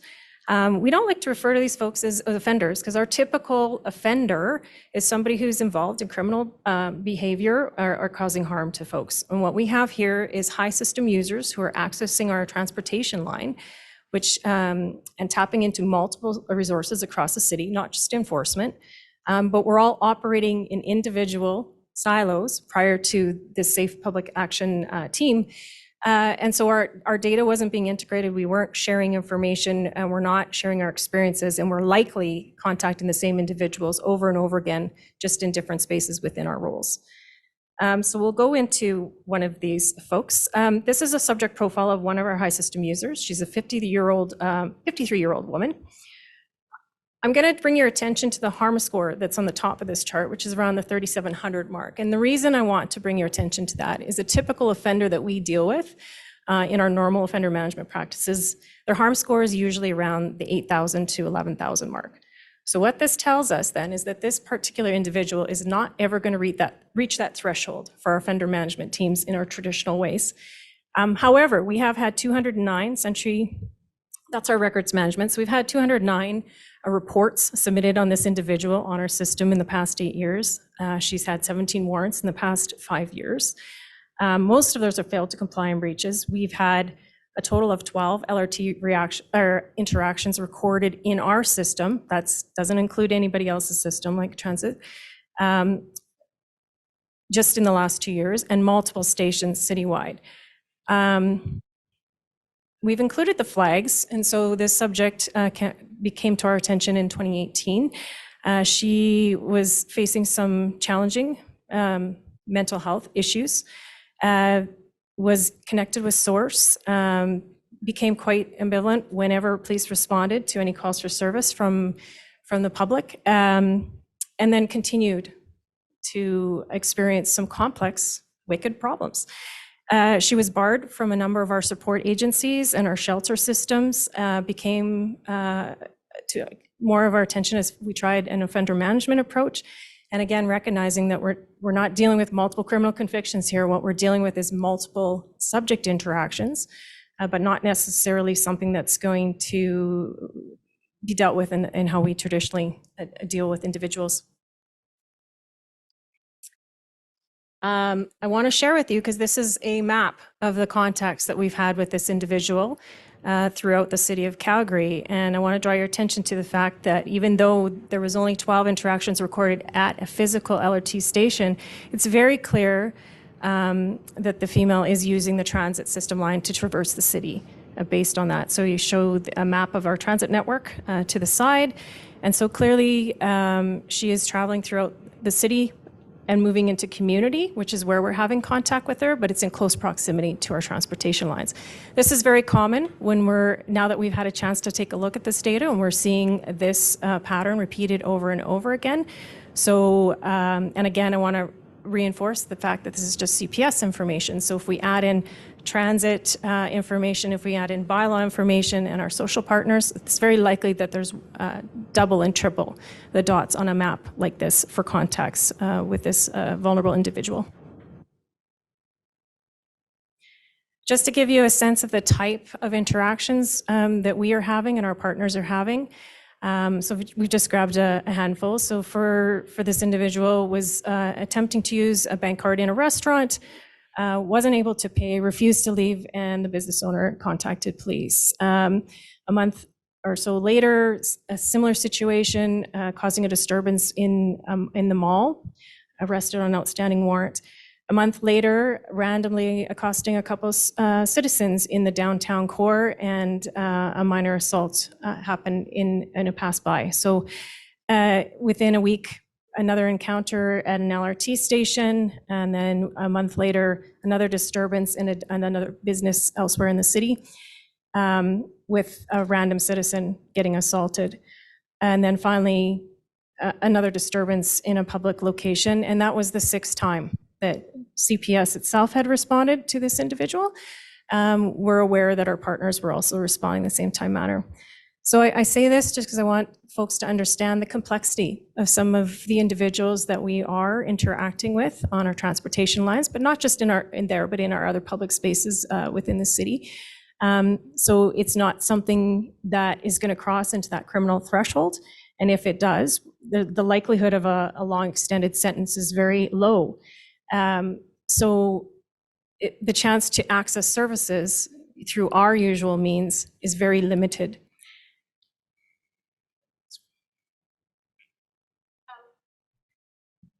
One of the things that I think is important to note is that whenever someone comes in contact with police and it results in a criminal charge being put against them, each of those matters is, they run concurrently. Yeah, concurrently. So what that means is that they may have a contact in June, results in a first appearance court date, and then some court orders and some conditions, and then another contact in July. That is a completely separate matter before the courts with separate court dates, separate conditions, and it is a completely different process. And so what that looks like with someone like this subject or this high system user is that it looks a little bit like this, where I have a hard time remembering when my next dentist appointment is. Never mind 15 different court matters with disparate court dates and appearances and crowns, and trying to access legal aid and compile even just the charges that she has against her. It gets quite complex, and then some of these charges may be dropped, the conditions change, and even the conditions on one order may contradict conditions in a different order. So it's really difficult to expect someone who is struggling with mental health or addictions or any other sort of challenge that they have in their life to be able to stay on top of something like this and know what matters they have against them. It is important to highlight that, because these are some of the same individuals that our public and our business owners in our core and public spaces are also encountering. And it may feel frustrating to see the same person over and over again at their particular location. So we really wanted to bring to attention what a typical profile of one of our high system users looks like, to understand the complexity of that and how we have to navigate with our partners through something like this. The fortunate part is, as a result of this technology that we've been able to leverage, we have access to this data now. So, let's go to the next one. I want to talk a little bit about where we're going as a result of that. So we've begun some work here where we've been partnered very closely with our transit peace officers, particularly since assisting in building the new transit strategy, which you are all aware of. There's going to be geographic ownership with our transit peace officers, which is a significant shift, having some ownership of the lines, but also being able to assist us in understanding where some of these high system users are spending their time and tracking folks through the city so we can try to tap into those resources to intersect on the activity. We have mental health clinicians that are in the process of being embedded in every single district office. This helps us with those mental health challenges that a lot of these clients are facing. We're working very closely with our bylaw partners on this joint management team, with our encampment teams, and tackling problems as they're emerging. We obviously have that dial in through the joint management team to our community social partners. So this will tap into a wide variety of resources. And then, of course, this is all dealt with through our Safe Public Spaces Task Force and joint group. So we're working very closely with our partners. We meet weekly to talk about some of these complex issues and as they're arising and the locations they are and some of the individuals involved. You won't see it on this particular chart, but we're also partnered very closely with the Alberta Prosecutions. We're working with Crown Counsel to try to work together as well on educating. It's not good to have multiple concurrent files moving through the courts at the same time and having an individual who's already facing significant challenges navigate that by themselves. So with the support of our partners from probation and from corrections and from the court system and our city partners, the goal is to provide that wraparound approach. And then the last segue would be that to the situation tables that are being built and some of the programs in the other bureau, and some of which you heard about earlier this evening. The goal is to try and direct and funnel some of these high system users through those programs where they have wraparound supports. And the objective would be to reduce the interactions, not only with Calgary Police Service, but with all our city partners and our agencies. So I'm cognizant of the time because I know we were given a very short runway to try and throw all that at you.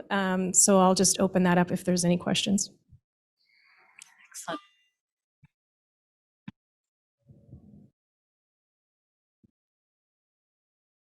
That was excellent. Thank you so much. And your examples and the way it was presented really helps really bring home the situation. So I'll turn it over to commissioners and start with Commissioner Ogle. This is great. I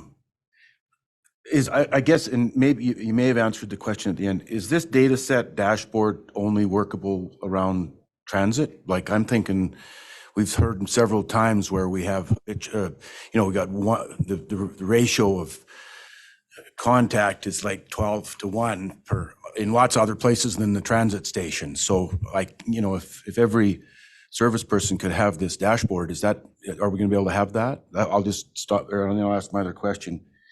Do you guys own the IP? And as a rebuttal to Councillor Wong's comment, if it's patented, we could be selling it to other services around the world, and maybe the Calgary Police Commission could help and join some cash flow to the business. So I'll just ask those questions. You could answer those questions. Sorry, I guess the first question, has it been patented? No. Should we? It sounds like we should. First, as a result of this development, I've just lost one of my fantastic team members. Not lost, she's moving on to another team here. So I don't want you to advertise anymore because I need to keep my talented folks with me. No, so I think if I heard you right, you're asking if this dashboard is accessible to everybody? No, it's an internal resource for us. And the reason being is we have some complicating limiting factors with our current FOIP legislation, which I'm certainly not the most knowledgeable about. I know our legal counsel could probably speak more to that. We have some restrictions on the type of information that we can share with our public partners if it's outside the public space. I didn't mean outside the public space. I meant all the other officers in the police force. Oh, yes, yes. So that, like Deputy Gill's you've got that dashboard up there, right? So, yeah, that was my question. It wasn't about, no, I understand that. Oh, my apologies. It's being able to use it because this just doesn't happen with, that poor lady isn't the only one that's doing it, and it isn't just transit. That was the reason for the question. And if the IP is owned by the city, get it in there, own it. Do you want to talk about the? Yeah, I can speak to the app a little bit. So one of the things that was unique about this dashboard, we have several dashboards within the service that present data in a specific way or for a specific unit or for a specific purpose. What was unique about this one was that we combined disparate data sources into one place, and that is an extremely complex process because no two sets of data look the same. Even the way the names and date of births are formatted make it very complex to combine.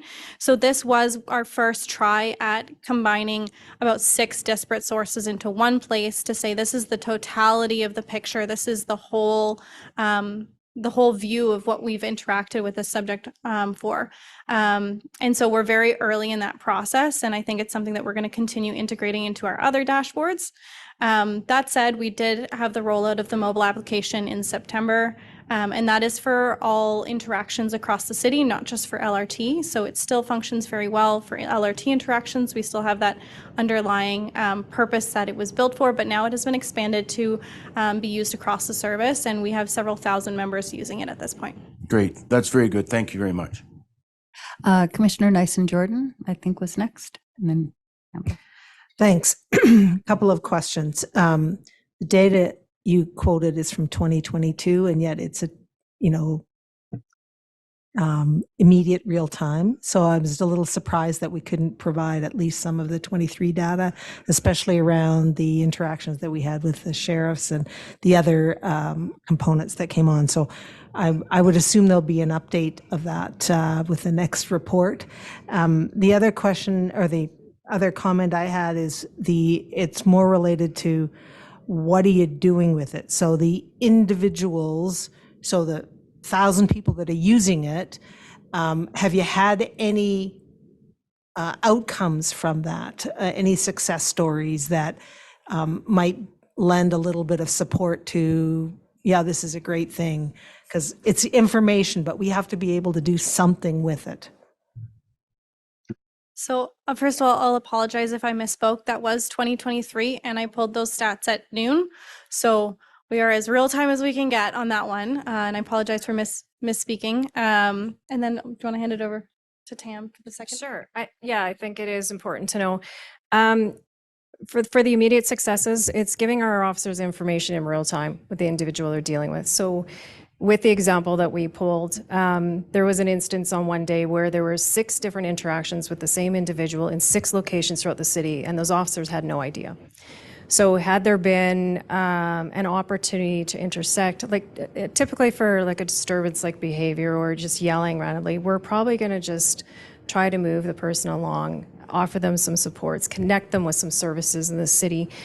Had we known that we had already interacted with that same individual 6 times in the last hour or 2, maybe our action would have been different. We're now placed to be able to do that. So it gives us a sense of maybe there's an escalation in activity, maybe there's a deterioration of mental health, maybe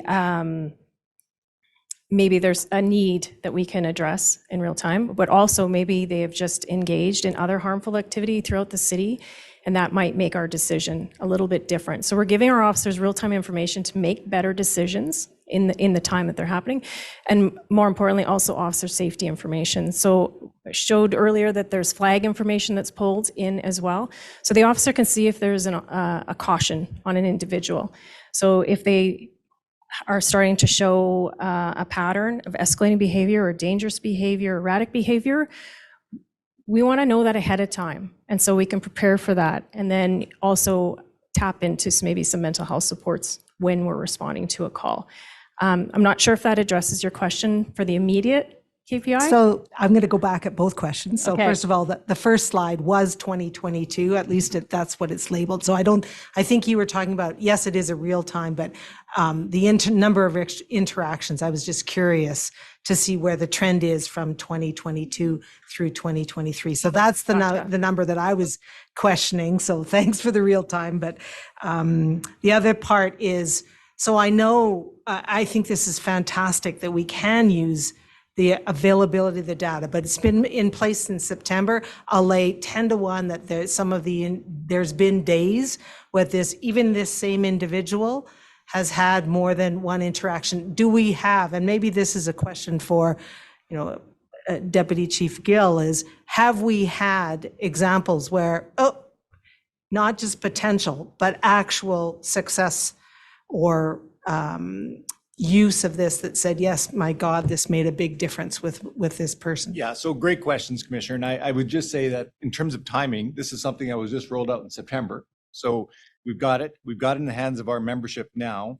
And the work has just begun, as you'll see on the last slide, now engaging with transit, engaging with our social safety partners, engaging with other mental health services to say, how do we get those wraparound services? The work is just started with crowns and the courts to say, with all those court dates, how do we centralize that? So very much in the early stages of that. I think there's an opportunity for us to come back, certainly maybe on a quarterly or semi-annual basis, and we could provide you those stories of certain individuals that are have a certain harm score and all the services in terms of, because when you look at the services involved between police and transit and bylaw and other services, they're high system users. So how do we get those wraparound services, as Tam mentioned, and get those people in the right services that they individually need? And that's the stage we're just in now with a lot of the work through CSIF and our community partners. So I would say, as a city, as a corporation, as our separate entities have come together, because there's been a lot of collaborative work that has occurred this year with our transit partners, with our bylaw partners that Deputy Topic started, and we have a lot of members on our communities, a lot of our members that are on those committees. So that work is there, but I think we can regularly report on that moving forward, because I think we need to see the results of the work that we've just put forward now. Thank you. I have Commissioner Idudran, Yeah, okay. Thank Commissioner you. Wong, and Commissioner Campbell. So we'll go through, and then Commissioner Tanguy. Thank you. Okay, yeah, thank you very much for the presentation. Like, I do really appreciate the amount of effort. I understand the background work, and this is a fantastic work actually. So I don't actually have a question. I mostly more of a commendation that you guys have done very fantastic job here, and I think this is where we need to be in terms of policing for this kind of information. Everybody's going to data-driven AI, machine learning, and stuff like this. This is what you are building the foundation for right now. The comment I will have is, now this is done for a specific purpose, but you have to start thinking that with the kind of information you are collecting right now, other agencies will need to get access to the information. So you have to start looking in that perspective, or that thinking in terms of the legal ramification. How much stuff can you share with them? Because you have the base now. You can start putting layer of information, like getting correlation relationship with from the shelter, from the hospital. This can go endless with this kind of information. The other thing that we talk about is that I know eventually the CPS will come back to the. Excuse me, Commissioner, can you speak a little closer Oh, to okay. your microphone? Thank you. Okay. So I know eventually the CPS might come back to the commission for maybe resources and help, which I can see that coming. What I also suggest is that before that time comes, you should try to talk with the other agencies as well, because this is going to go beyond CPS the way it's coming. And I know within the Calgary City, they also have a department there that deal with geospatial data as well too. So you might also lean on them to see what they have in place right now in terms of mapping and all this kind of database. The mobile app, I'm very familiar with it. That's a great way to go, eventually as well too. But I think the biggest thing to start thinking about is that this is not going to stop here. you are going to, this is going to grow way bigger than what you have planned for. And you start having to think about that, how it's going to look in 6 months, in 1 year, and in 2 years down the line. Thank you. Thank you. Commissioner Wong? Thanks. Thank you. First off, sorry, I just want to commend you first off on the dashboard. And I've seen a lot of dashboards done, and this is a very, very high quality one. So thank you for that. The question I've got is just very simple. When you take a look at the dashboard, and from a officer's perspective, without having to read through everything, what's the first thing do you think they look at? What's, when you're looking at in this particular case, a 53-year-old lady, what do you think the first thing they're looking at is on that dashboard of information? I can speak on this. Being a frontline analyst, I work in District 2, especially closely with our mountain bike unit. And I know anecdotally, they've come to me with times where they've issued, or it became known through the app that they've issued 2 tickets already in a 2-day period, and now they're interacting with that subject for a 3rd time.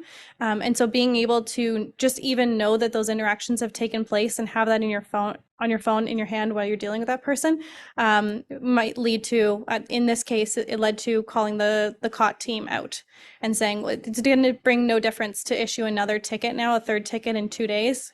It's just a piece of paper at this point. So I know from speaking to them, it was allowing them to move those subjects through the laddered approach, saying, okay, this isn't working. Let's call COT out and see if we can get them access to some resources, maybe get them out of the area and into an area where there's shelter, or maybe a detox, or whatever it is that they needed. So just having that information and being able to make better decisions about when to move up that laddered approach has been feedback that I've received from my mountain bike unit. Okay, thank you for that. And myself not being on the front lines like many others, but I'll take a very naive perspective. When I look at that, I would probably say, what type of person am I dealing with? Am I dealing with a person who is has law enforcement sort of infractions in the past, or more social services issues in the past? So if I were to look at that, assuming those are the 2 things, to me it was like 60-40, 40-30, where's the numbers at? So then I can instantly triage that this person is really more a law enforcement issue versus a social services issue. Just that first glance, that's all I'm getting at. Second question is to the question about the data being provided. Is it, when you say it's restricted to officers, is it available to city bylaw officer, peace officers, so that they have the same assessment when they get to the service? Not currently, no. And for what I alluded to earlier, we have FOIP legislation that restricts and binds us. If we're operating in a public safety context and the individual is causing harm, we can share information with our partners. That's very limited because most of these individuals we're talking about here are not necessarily falling into that category. So what we're doing is working closely with our partners about what can they share with us to put in our system so that we can then make better decisions as we're partnering with them on a number of these initiatives in real time. Oftentimes, from that earlier graph, we're all launching at the same time and having those conversations. Bylaw violations and tickets are, I don't want to take you down the justice rabbit hole, but that information is all in one Alberta government-owned database. So we can see when any of our partners are issuing multiple violation tickets to the same individual.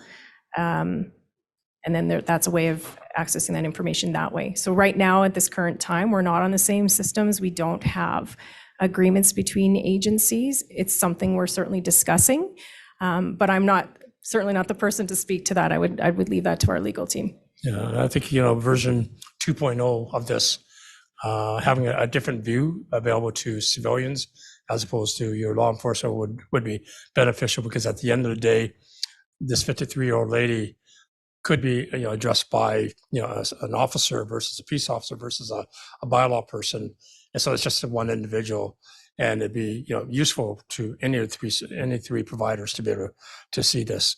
The last question is the one chart that you have of the however many LRT stations and all the incidences there.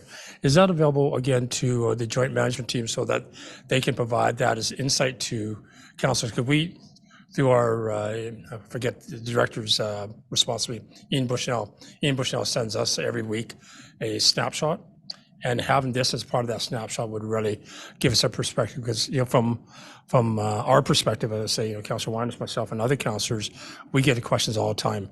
Lions Park LRT station, Lions Park LRT station, but yet when you look at the chart here, that's way down on the line of everything else. So again, I think it'd be provided to the joint management team, to Director Bushnell. That'd be great as well. So thank you, Chair. Thank you. Deputy Chief Tawfik.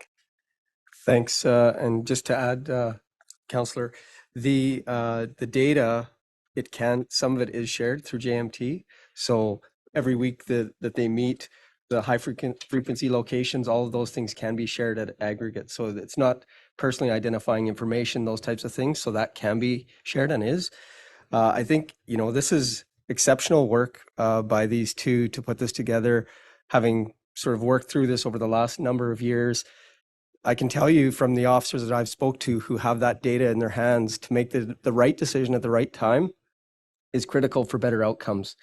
The harm score that Tamara referenced is really important, because that is based on your UCR crime occurrences that you've been involved with. And they take that so that it takes some bias out of why you might be dealing with a certain offender as a priority. It's about the crimes that have been committed, not about, their behavior in the moment.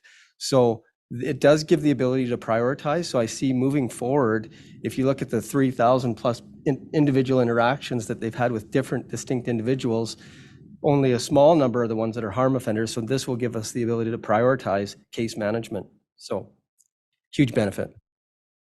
Thank you. Edie Murphy, please go ahead.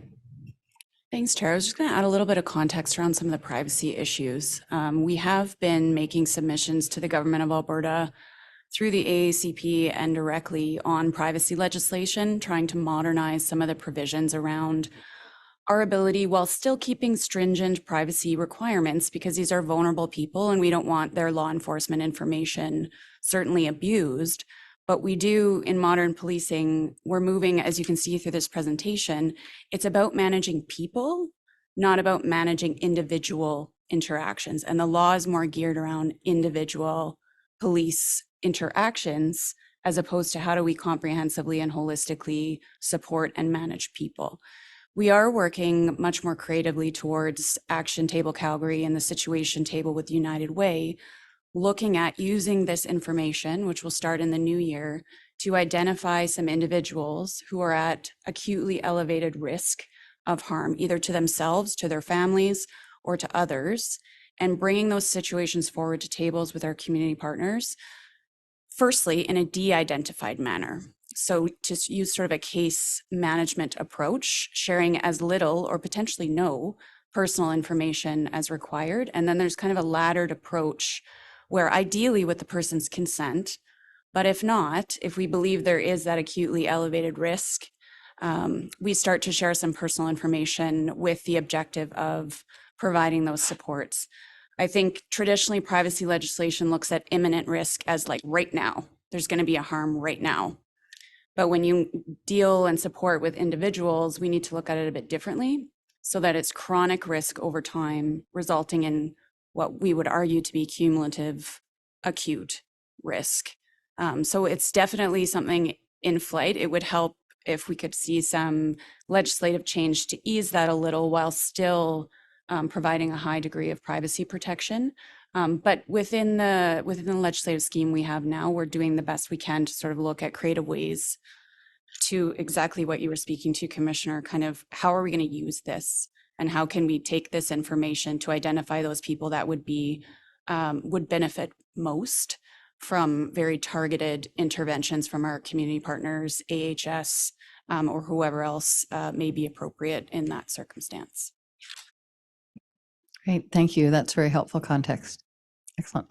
Commissioner Tanguay and Commissioner Campbell. Sorry. Thank you, Chair. Thanks for the report. I think it's great. I think to start off, it's almost an apology as a psychiatrist that CPS is the one that's stuck with the burden of something that is not just on CPS's burden. We're talking about individuals with severe mental illness, often comorbid addiction, and chicken and egg there in many cases.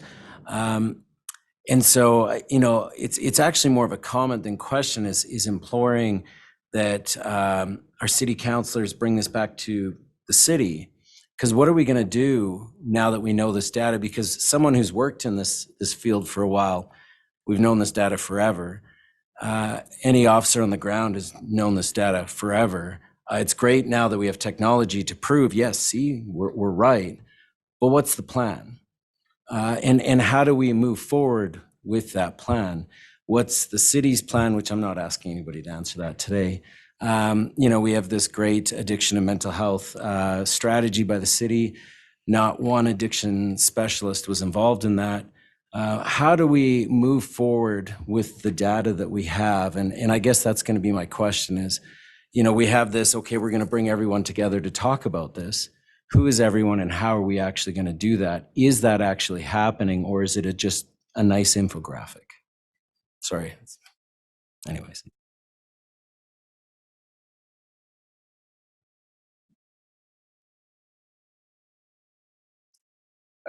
I'll just start here at a high level just to say you're right. And I actually think that we're in a better place than we've been before in the sense that, of course, the government is building out the recovery-oriented systems of care. I think there's more resources available within the system. It's not fully built out. So I would say that it's not fully going to operate just yet.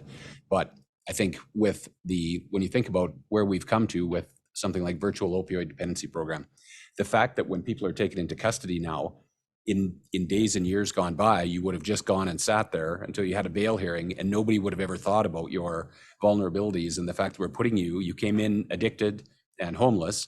And so we had you for 24 hours, we put you back out again, and we somehow expected that something different was going to happen.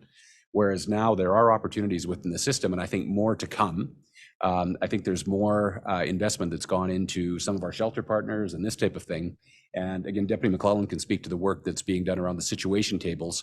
And even to Edie Murphy's point, as a result of this work, we have found that there's limitations in the information that we are able to share with partners very legitimately with Alberta Health Services and vice versa.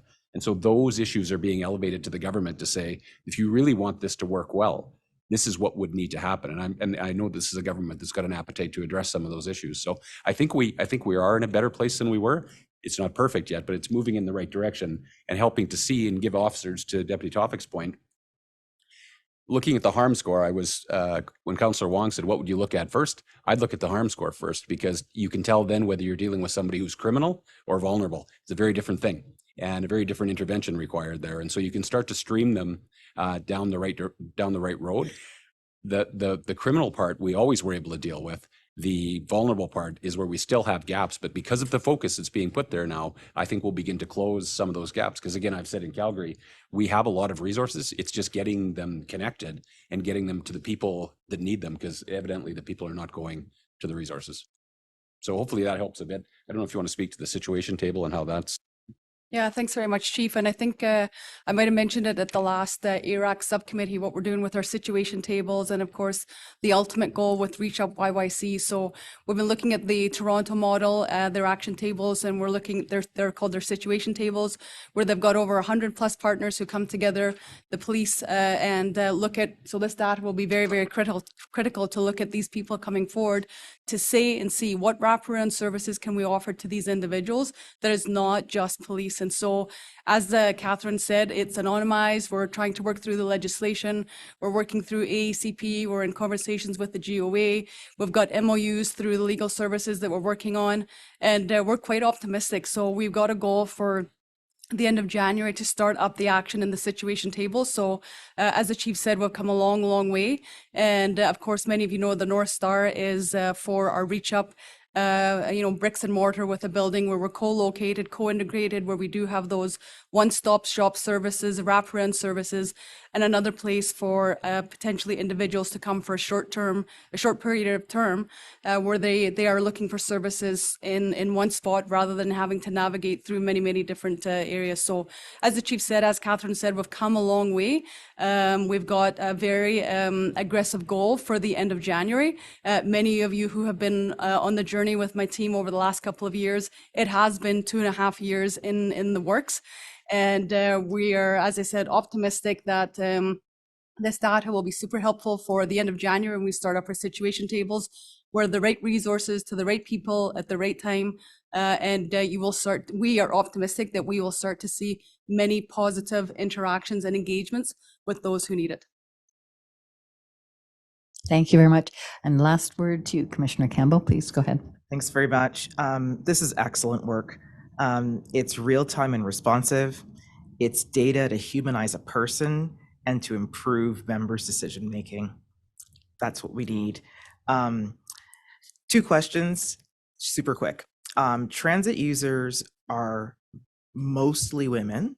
Have we done any gender-based analysis on that higher level data in terms of the perceptions of safety as it relates to it? I don't know, Ms. Dayke, I know we've talked about this before.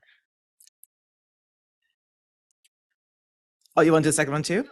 Okay, well, so I'm gonna just, as another woman in STEM, I'm right on. I applaud you for your next tool, because you will be asked to make another one. You know this, right? Are you considering the use of generative AI in your work? And that's just more me being interested.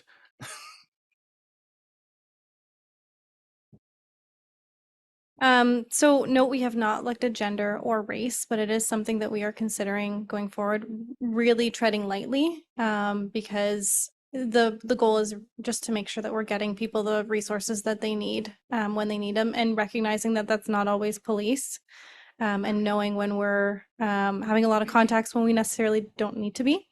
So it's something that I think we're going to look forward to in the future. And now I've already forgotten your second question. Generative AI. Oh, yes. Women in STEM, what you doing next? Gosh, I don't know. Well, I refer to she's been stolen from our team. I say stolen. I say that lightly. She's moving on in her career. She's moving over to missing person, cold case, homicide. And I think that's a bonus. And I can see Acting Deputy Ailiff is smiling about that. So, because the same folks who often go missing are in that vulnerable category as well. And so we feel like it's a great segue. So yay STEM, yay Amanda, and yay CPS for moving in that direction, because we have already had some preliminary conversations talking about the missing person population as well. And an opportunity to be responsive to our the calls for justice for missing murdered Indigenous women and Two-Spirit girls and women. Yeah, so thank you. All right, I have 2 more questions on this. Councillor Winus, and then Commissioner Hope. Thanks. With the limitations on data sharing and the current funding model of transit officers and bylaw, how are you going to measure displacement when you may now be called in after someone's had already 2 interactions with other orders of enforcement?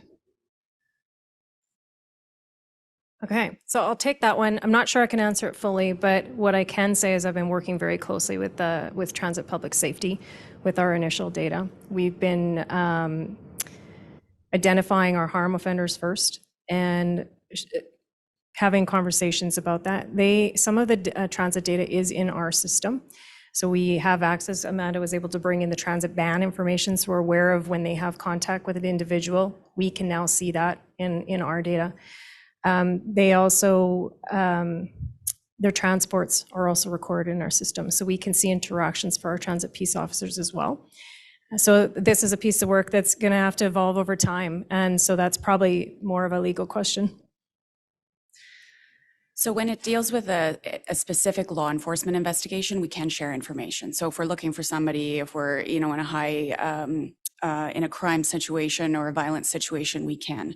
But this comes back to my comment that the legislation is around us sharing information for a law enforcement purpose. when we want to share information to help someone or to provide supports or for something that's not explicitly to sort of advance the investigation of a crime, that's when we run into trouble with the disclosure. So when we're trying to sort of say, here's the universe of this person, the legislation doesn't allow us to do that, but we can share like those individual interactions, investigations to solve a crime. So that's kind of where we struggle. It's not modern in the sense of managing that person and everything that goes along with them.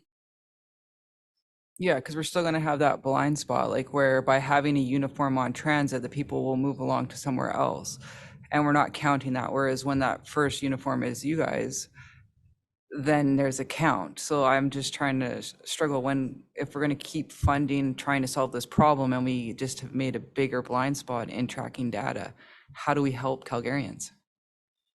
Just in relation to how we're going to work with transit. So the public transit safety strategy, which was approved and they got the funding through the most recent budget adjustments, will bolster their staffing. And we know that with the historical data that will likely cause some displacement. So our response and our resources will focus not just on transit, on other areas, and we will see that and we will be responsive to that. So we're not just going to load up on transit and double down on transit because we know it'll have other effect on community. It'll be working very much in a coordinated way with transit to be responsive to what we're seeing in real time. So this type of data will be exceptionally helpful for us in assessing where we need to be and when. And so I think in the future, as we share information as we can, it will really help us to be responsive to community across all sides. And one last question. In your case study, there's a few data points that look like there were interactions potentially after being processed. And the concern of community about bus stops and people being released. How are we going to will we be able to make adjustments, or will there be policy decisions based if this data mapping shows that there are more touch points after people have been processed in the Northwest? Yeah, absolutely. I think when we launched the first piece of technology, which was basically end of May, I think, we've been through multiple iterations, and each time we encounter a new situation, we take it back and collaborate and try to identify what other information do we need to make better decisions. Are we missing pieces of information because of an incident that may have happened, and we've learned something from that, and then that gets incorporated. So it's a continual iterative process where we're trying to address those gaps each time. Awesome, thank you. And Commissioner Hope.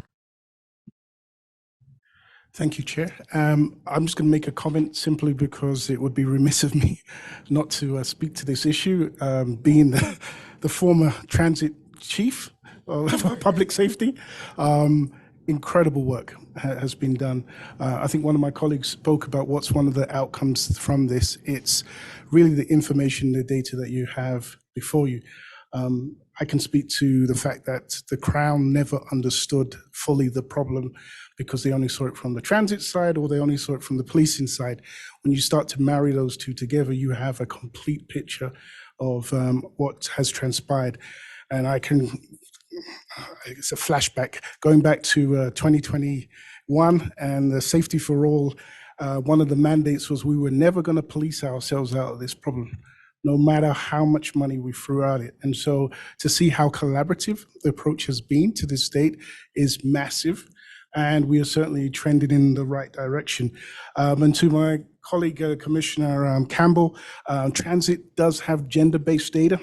So that information is out there, is available. I can only see the way up as we begin to share data, as we hopefully overcome some of the challenges there, but overall a great deal. And I'll stop there because I could speak all night. Thank you. Thank you. And I think that's probably a perfect place to end this discussion. So amazing work, and thank you for bringing it to us and allowing us to dive deep into all the details. So thank you so much. And although you're moving, at least you're still within CPS. So thank you so much. We appreciate that. With that, we'll say thank you to those, and we'll move on to our next item. 5.3, and I just want to comment that time is passing, And we still have a fair number of reports here to do. So we won't skip over this. We do have time, and if we have less time for media, that would be awesome. So we'll just take it out there. But before then, so we'll turn it over to the crime update. So there are 2 reports here, and if we can go through both those reports first, and then we'll take questions from commissioners. So I think that's the direction to go in. So I will turn it over to you. Thanks. Thank you very much, Chair. I'm picking up what you're putting down. So you have the report in front of you. There have been some updates in the last week, so I'll give you the updates as of today. So there have been 94 shootings in Calgary, which is a 23% decrease from the same period in 2022.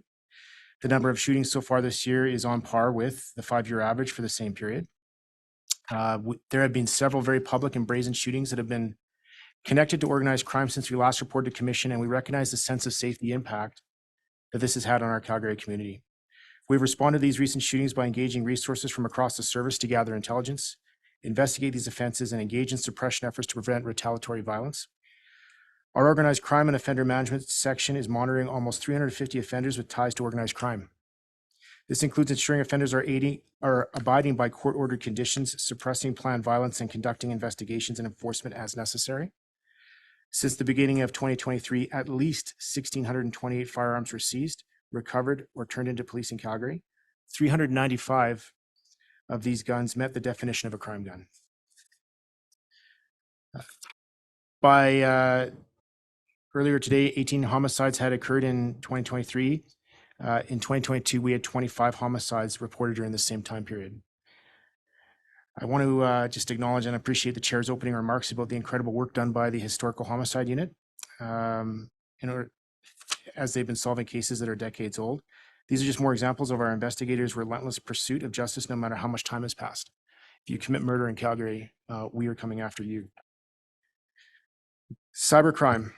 Our cybercrimes team has taken a Canadian lead agency position on an international ransomware investigation after a Calgary company was the victim of a cyber attack in April of 2023. Our cybercrimes team investigated and shared intelligence regarding previously unknown threat actors with our international law enforcement partners. From these, linkages to international investigations were identified, and the National Cybercrime Coordination Center, which is NC3, and Europol requested CPS take a Canadian lead position as multiple victims have been identified across the country. This is extraordinary. This doesn't usually happen for municipal agencies to take an international lead like this. In late September, our cybercrimes team investigators attended Europol headquarters in the Netherlands with a trip funded by NC3. 16 countries were represented, and our cybercrimes team will continue to investigate Calgary and Canadian evidence by way of judicial orders for evidential seizures and collaborate with international partners. Our drug undercover street team continues to focus on trafficking drugs in Calgary. In recent months, our DUST has concluded 3 separate undercover operations involving numerous offenders that have yielded 56 criminal code charges and 54 Controlled Drugs and Substances Act charges.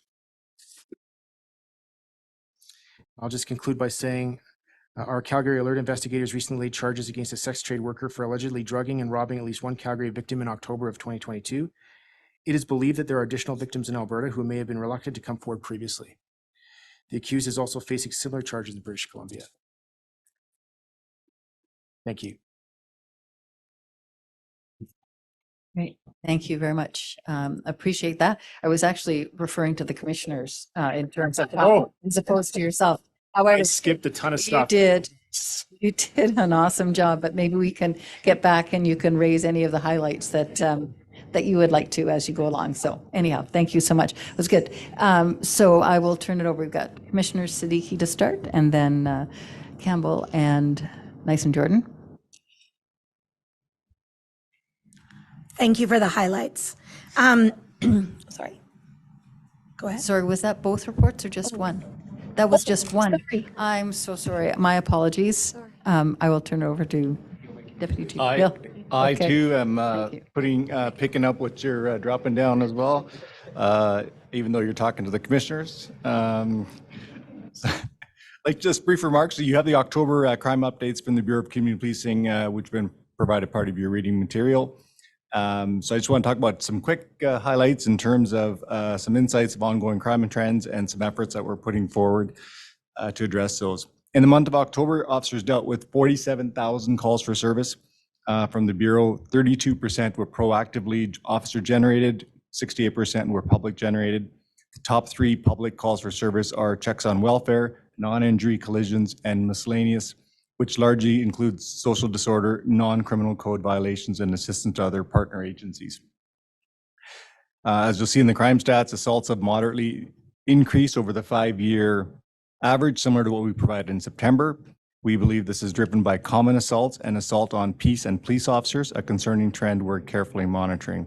September data and all 3 quarters of 2023 show a concerning rise in assault police officer, particularly in the resisting arrest category. We'll be doing a deeper dive analysis on this through our corporate reporting team. For October, common assault has been primarily identified as a primary driver. Preliminary reviews indicate a larger volume of assaults being reported in District 1 in comparison to the rest of the city, with Saturday being the most prevalent day of the week. Assault with a weapon, commercial robberies, vehicle crime, and break and enters all saw a substantial decrease over the 5-year average. Disorder calls also just below the 5-year average, but have mildly decreased in September monthly snapshot. And quickly, I'd like to highlight some brief examples of investigative work from the month of October, including a 3-month investigation into break and enters and thefts from Sephora stores. Through investigative strategies, 2 well-known offenders were identified. On October 26, both were successfully located, arrested, and charged. Also in October, officers responded to 4 robberies in the Northeast involving people attempting to sell their mobile devices through Facebook Marketplace who met with buyers. The victims were all bear sprayed in the face and had their devices stolen. 2 youths were identified as the suspects and were each charged with 3 counts of robbery. A third remains outstanding, and officers are working to identify that individual. October also saw the conclusion of a drug and firearms investigation that began in February. Officers identified a network involving a drug trafficking activity, stolen property and vehicles, and a robbery where a firearm was fired during the offense. A search warrant resulted in more than $60,000 in illegal drugs being seized, along with 3 handguns and the recovery of stolen property. 3 people were charged, including the primary suspect, who is facing 33 criminal code and controlled drugs and substance act charges. And turning to public safety, there have been 19 fatal collisions this year, 5 of which involved impairment. There were 4 collisions where pedestrians were injured. Our traffic section will be promoting Child Safety Seat Month throughout November and continue to work on the joint safer mobility plan with our partners at the City of Calgary. Those are just some of the highlights. There are many more highlights I'd like to share. And as a plug for my folks in Pameru, Michael Dunn's team, so if you wish to see any more, follow us on social media at YYC Seized account. Thank you, Chair. Excellent. Thank you. Much appreciated. So we'll go to questions from commissioners. Commissioner Siddiqui, please go ahead. Thank you for those reports. Just wanted to, first of all, comment about the cybercrime team and how fantastic they are. Another group of superstars. And I don't know how you're going to keep them. So I hope there's a plan on how to do that. That's all. And then also wanted to recognize there was a comment in here about a file that the child abuse team had worked on, which was very difficult. And I just want to thank them for the work they do, because they see some of the most horrendous things in this city. So my question is around the decrease in shootings. So we keep hearing there's a decrease in shootings, but it seems to be every day there's unfortunately something new. Are these shootings different than the shootings that were happening last year, like in terms of violence and people involved and all that?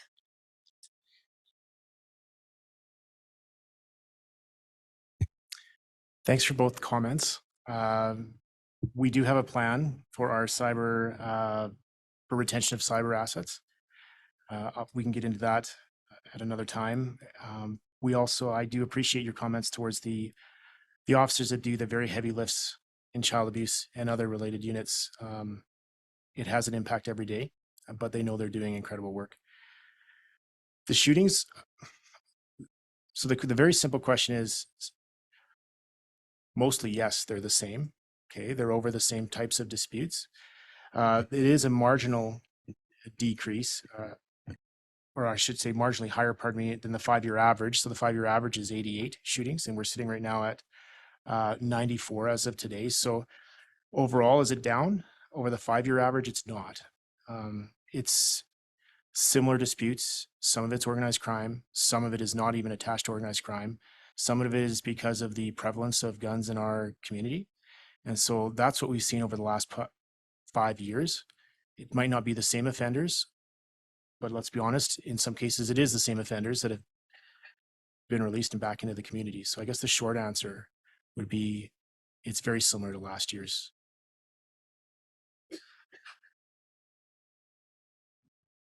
Thank you. Commissioner Campbell? Thanks very much. Again, so echo the comments from Commissioner Siddiqui.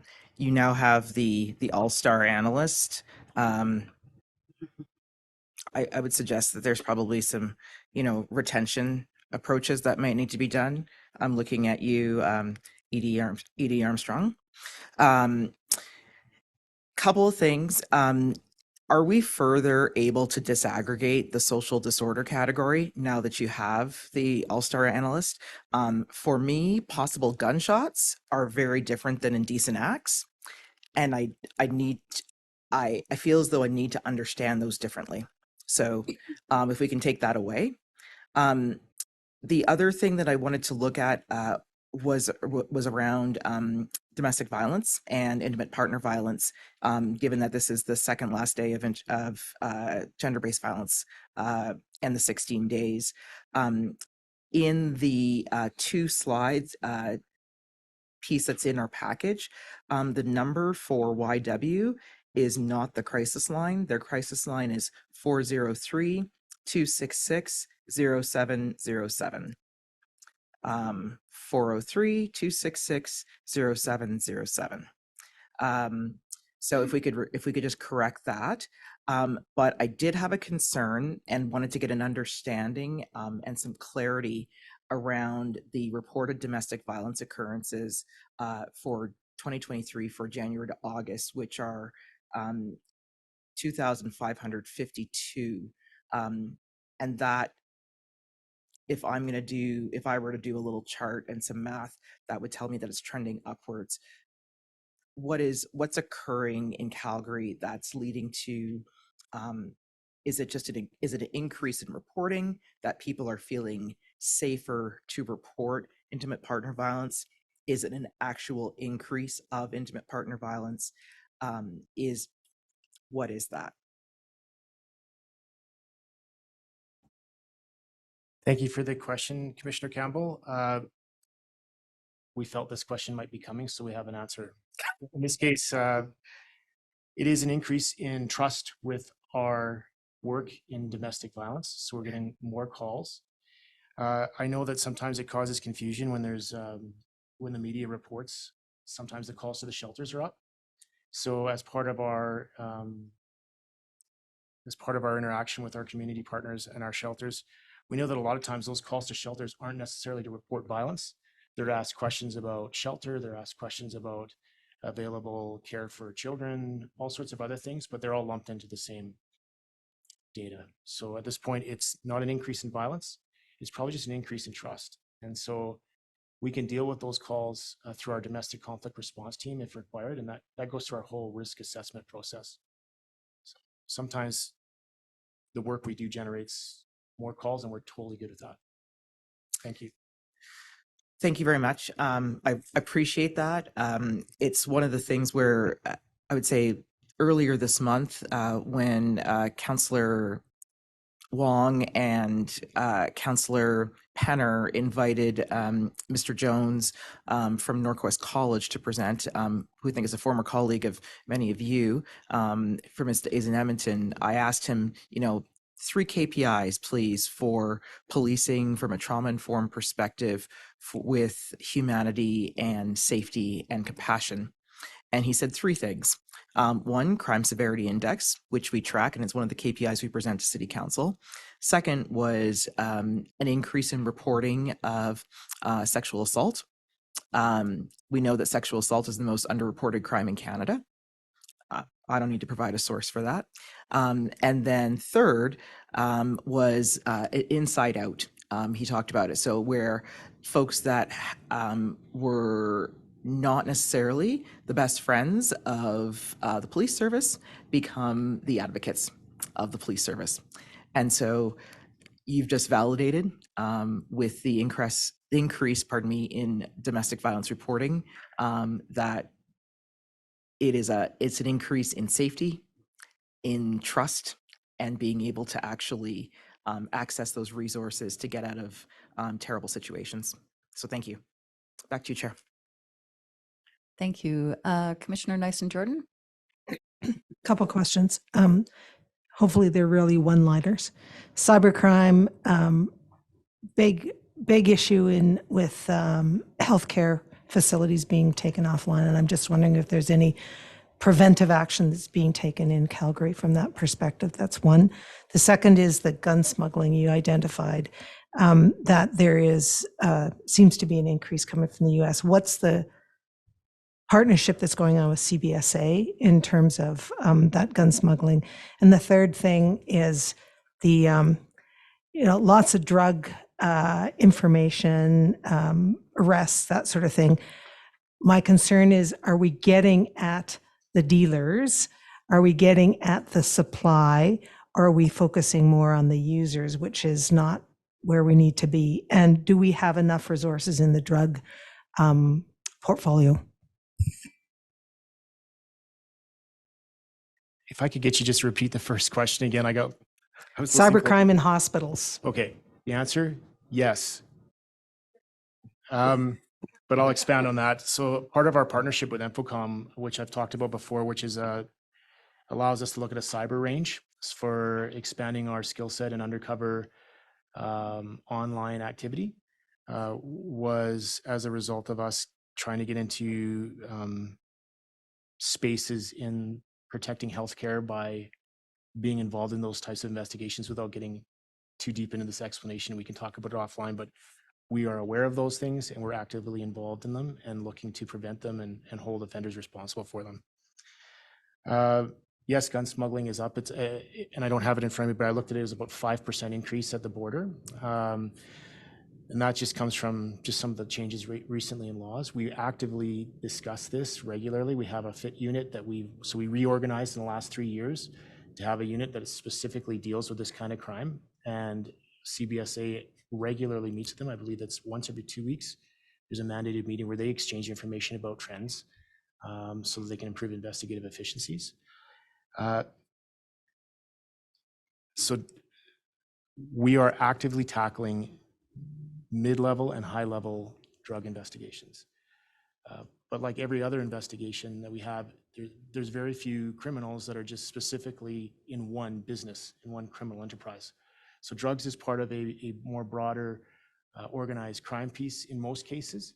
So a lot of times our drug unit is working in concert with our organized crime teams, our general investigative units. So what we're doing is if we start in a space where it's a mid-level drug dealer, it may lead us to other investigations. So a lot of times I would suggest that we get to the drugs through many different avenues. I would say this, do we have enough resources in the drug unit to do this? The individual dust team, I'd love to have 4 or 5 dust teams, undercover drug officer teams. But we don't. And you've heard us talk about how we only have finite resources for everything. I would suggest that we have an expanded drug investigative program through our district operation teams, through our organized crime teams. And so in essence, we're tackling this problem from many different parts of our service. Thank you. Great. Councillor Wong, please. Thank you. And I'm not sure if this is within this topic area now, so I'm going to put 3 questions to you. One was, recently there was a report, CRESS report, we talked about Alberta policing, and then the question is, how has that been beneficial or non-beneficial during that temporary period, and what's the go-forward action on that? The second is that the provincial government most recently made announcements about speed enforcement on our Stony Trail, and again, again, pros and cons associated with that.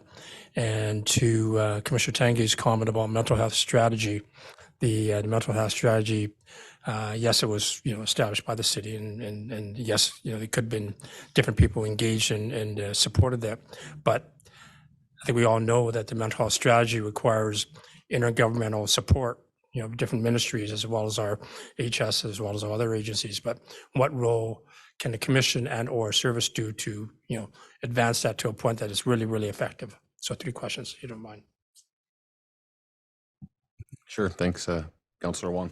So the CREST report, you're right, the report was released here not long ago. That was the evaluation report that we had committed to right at the beginning of Operation CREST. So it was about a 4-month pilot, so not particularly long. But at the end of the day, I would say it was helpful. I think, respondents to the survey reported seeing more uniforms. A good number of people felt safer. They were well aware of the program going on. The report also highlighted some deficiencies or some shortcomings or really areas for learning. It was a short duration pilot project that helped us to recognize ways that we could structure differently.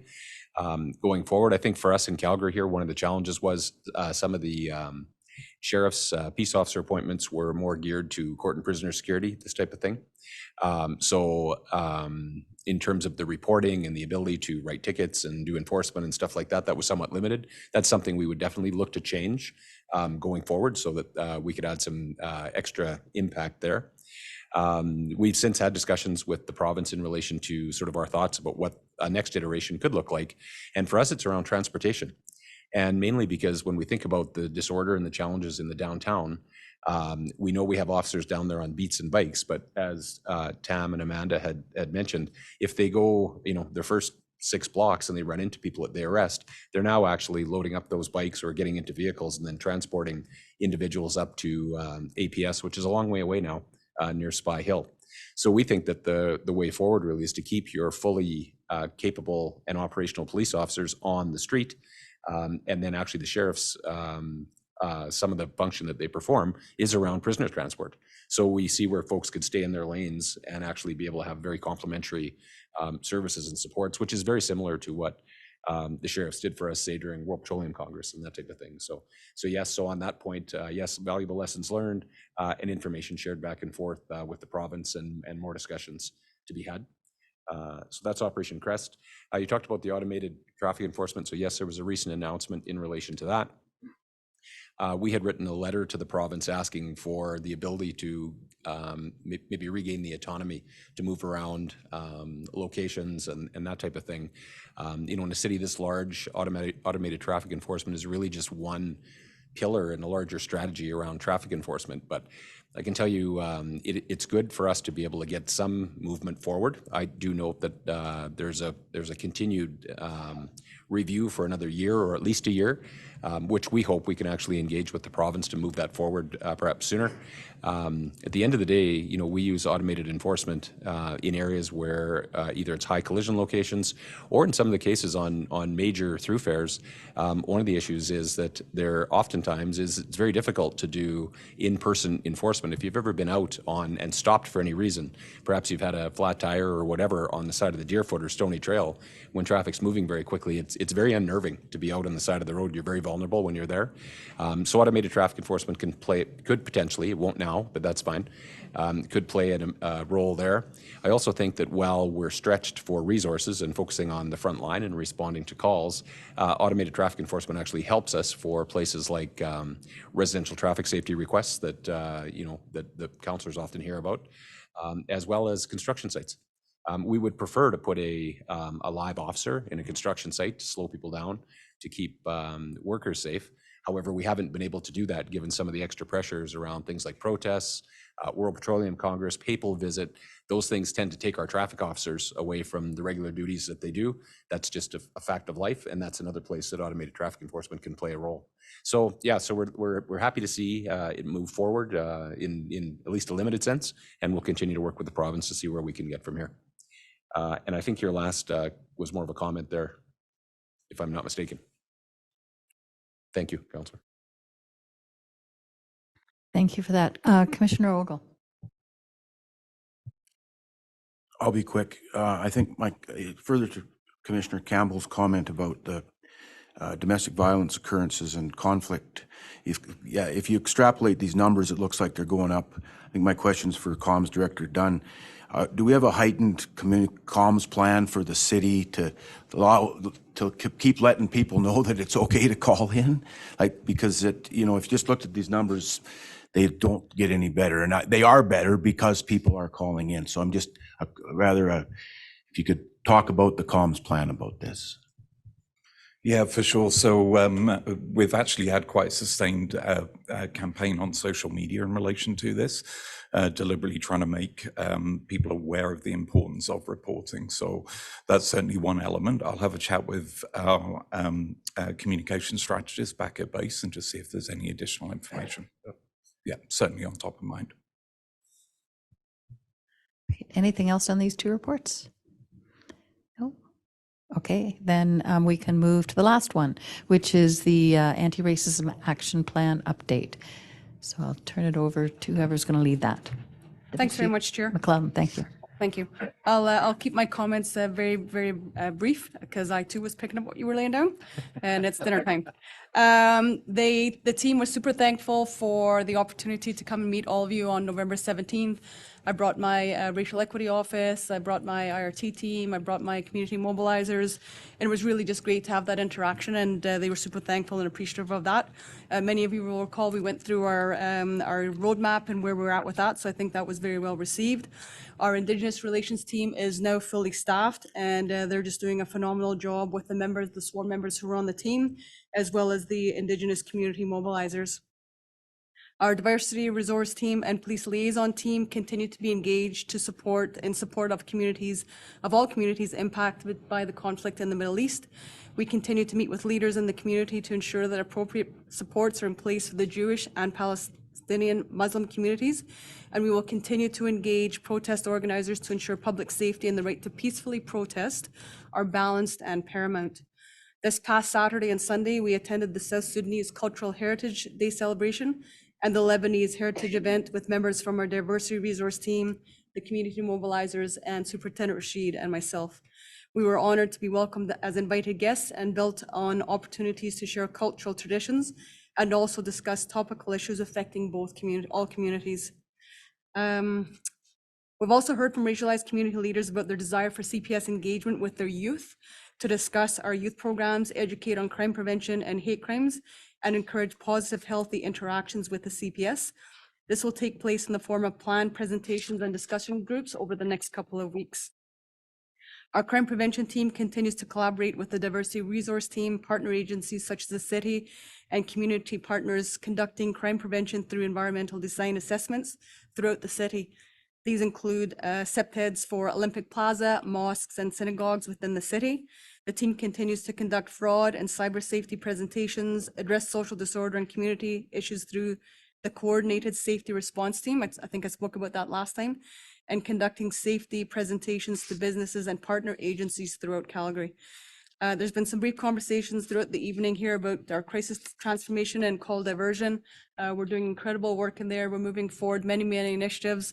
We have lots of support, and we're bringing forward a more fulsome report in January to talk about where we're at and the consultants that we've hired with our governance and oversight and KPIs and so forth. So excited to bring that forward in January. And that's all, Chair. Thank you. Excellent, thank you. Commissioner Siddiqui to start. Thanks, Deputy Chief. Chief or Deputy Chief, could you just comment, there's been a lot of emails floating around in the Muslim community that CPS is not engaged with them. But I know that to be a little bit different. Could you publicly comment on who you've met, like not specifics, but who you've met, sort of how you're keeping them engaged and the work that you're doing with the communities? I might flip it to Katie after, because of course we do different things, but certainly there's been a lot of engagement recently with the Muslim community, which is large, as you know, in Calgary.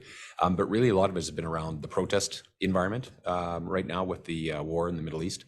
So recently we've had a number of direct meetings, including one at CPS, where we hosted 10 leaders from the Muslim community for really, I think, productive dialogue just around what's going on in the community, how the community's been impacted by what's going on, and also just sort of the protests and that environment, which is evolving even as we speak. So I think there's been a lot going on there, but really the primary connections probably are through like our diversity advisory boards and our diversity resource officers and that sort of thing who are out as well. So a lot of day-to-day work gets done out of my visibility, but a lot of strategic work as well recently, especially given some of the challenges that we faced around the city.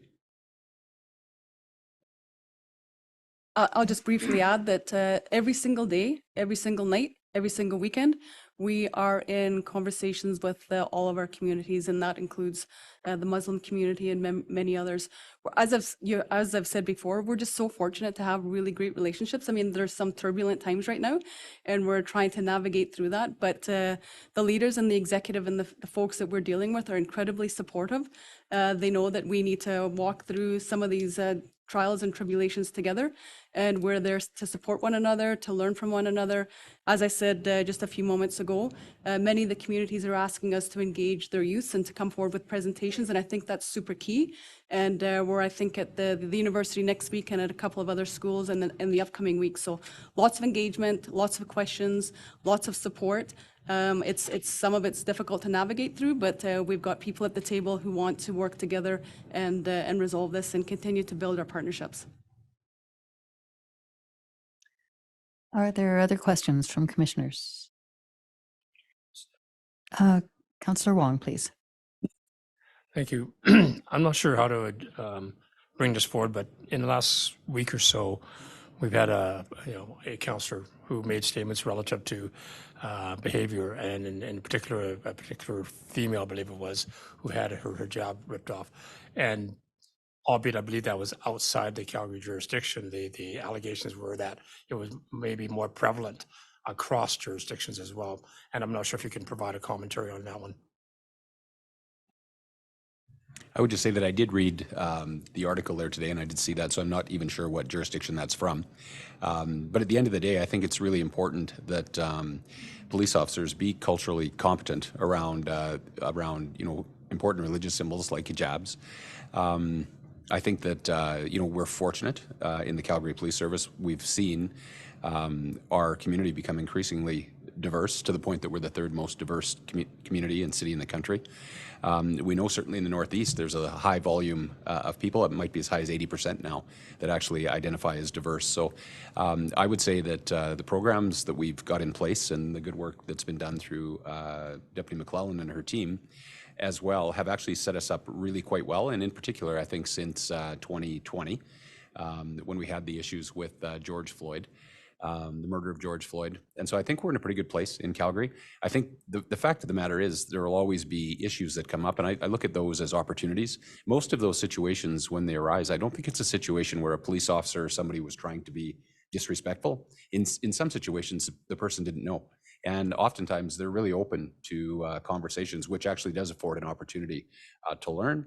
And I think it's the job of police leadership to look and see where are the sort of the data points or the trends going there in terms of what types of challenges are there. And that gives you the opportunity to then look at your training and say, do we have gaps somewhere that we can, that we can close? Neurodiversity was the one that was just brought up earlier. I think that's a good example as well. So anyway, I would just leave that there. I think a lot of work is done, and we've prioritized our relationships with the communities, and that certainly actually puts us in a good place because we oftentimes find ourselves out celebrating. I think Deputy McClellan was saying celebrating cultural events and that type of thing, which is another opportunity to learn about things that are important to the community. Any final questions? No, I will say thank you very much for all of these reports. I've taken note for myself to be more articulate when I'm suggesting nudges in terms of process, because what I'm putting down, I need to be more clear about that. But the reports were excellent. There was lots of new material tonight, and material that we really wanted to dive into. So thank you so much for all of that that's being brought forward. It's a chance for us to explore the really good work and the forward-looking work that's going on in the service. So thank you very much to everyone. The next parts of our agenda for this public session, we start out with the Executive Director report, and that is a written report. And I will just ask if there are any questions that you would like to direct to the Executive Director. Seeing no questions. The next section are the representative updates. These are our various commissioners who represent the commission on other associations and committees. There are written reports that are included in the material, and I will just ask open question if there's anybody who has a question for any of those reports. No questions for that. With that, I will comment on section 8. There were a number of written submissions that were provided in the materials, and I will just comment that those are provided to all commissioners, and we all have the opportunity to read those. So thank you to everyone who provided a written comment or submission to us. We appreciate it very much. We need that feedback. And with that, we will move into the other questions and for public guests. So public guests who have registered to speak may now do so. The process is designed to balance the desire to hear from the public with the need to keep the meetings at a reasonable length. Those who have registered to provide a presentation will have 4 minutes to speak, followed by commissioners having an opportunity to ask brief clarifying questions. Those who register to ask a question will have 2 minutes to speak, followed by a member of commission or the Calgary Police Service having 2 minutes to respond. Please keep your comments to the topic you provided when you registered. We also cannot discuss a complaint about a specific employee or interaction with the police. If you'd like to discuss a complaint against an officer or other employee, please contact our public complaint director or the CPS professional standards section so it can be properly addressed. I would also like to thank everyone who took time to send us the written submissions prior to this meeting.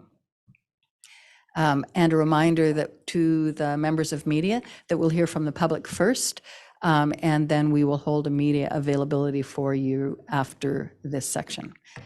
So with that, I think we're ready for this first speaker. And I will ask if you want us to move. Not at this point, Chair. Our first speaker tonight is Mr. Farah Ali, and he would like to ask a question around the protests. Mr. Ali, you should be able to speak now.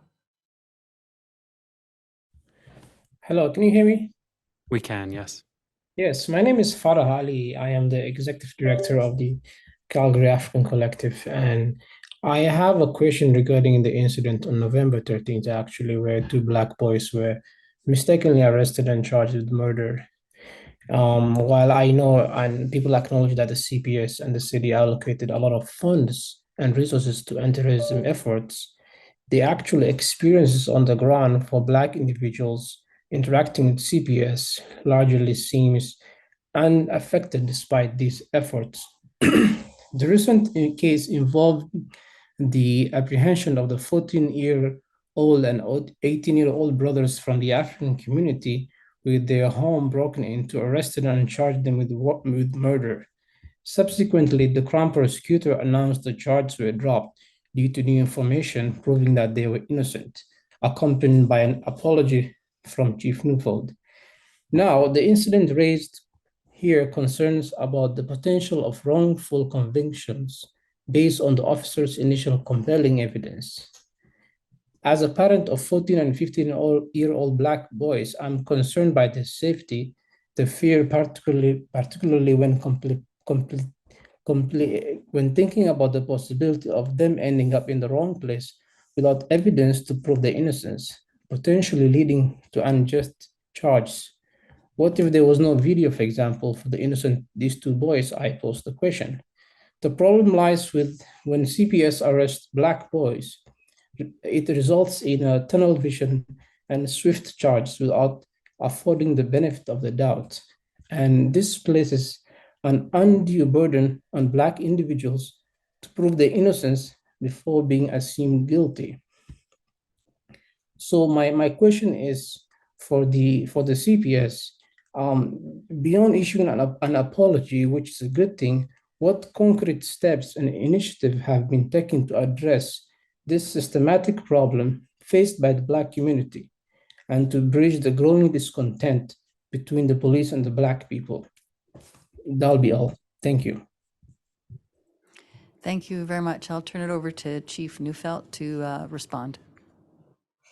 Hi, Mr. Ali. Nice to speak to you again. So I guess I would just start off by saying that this is a very unfortunate situation, obviously. It does demonstrate that the homicide investigators, when there's a situation, a very serious situation like this, they don't stop investigating. And so what they found, of course, is that there was new evidence that came forward to suggest that the individuals that were in custody were not responsible for the crime. I am proud of the fact that they brought that forward immediately. That's certainly an integrity moment for that unit and for the service to do the right thing. And that's obviously what they did. That resulted in the Crown Prosecution Service there staying the charges. So obviously I recognize there will be impacts to that, and that was the reason for the apology, and the apology was certainly sincere. It is a complicated situation for sure. It's not a situation where, somebody was profiling two people that were walking down the street that were unconnected to the situation.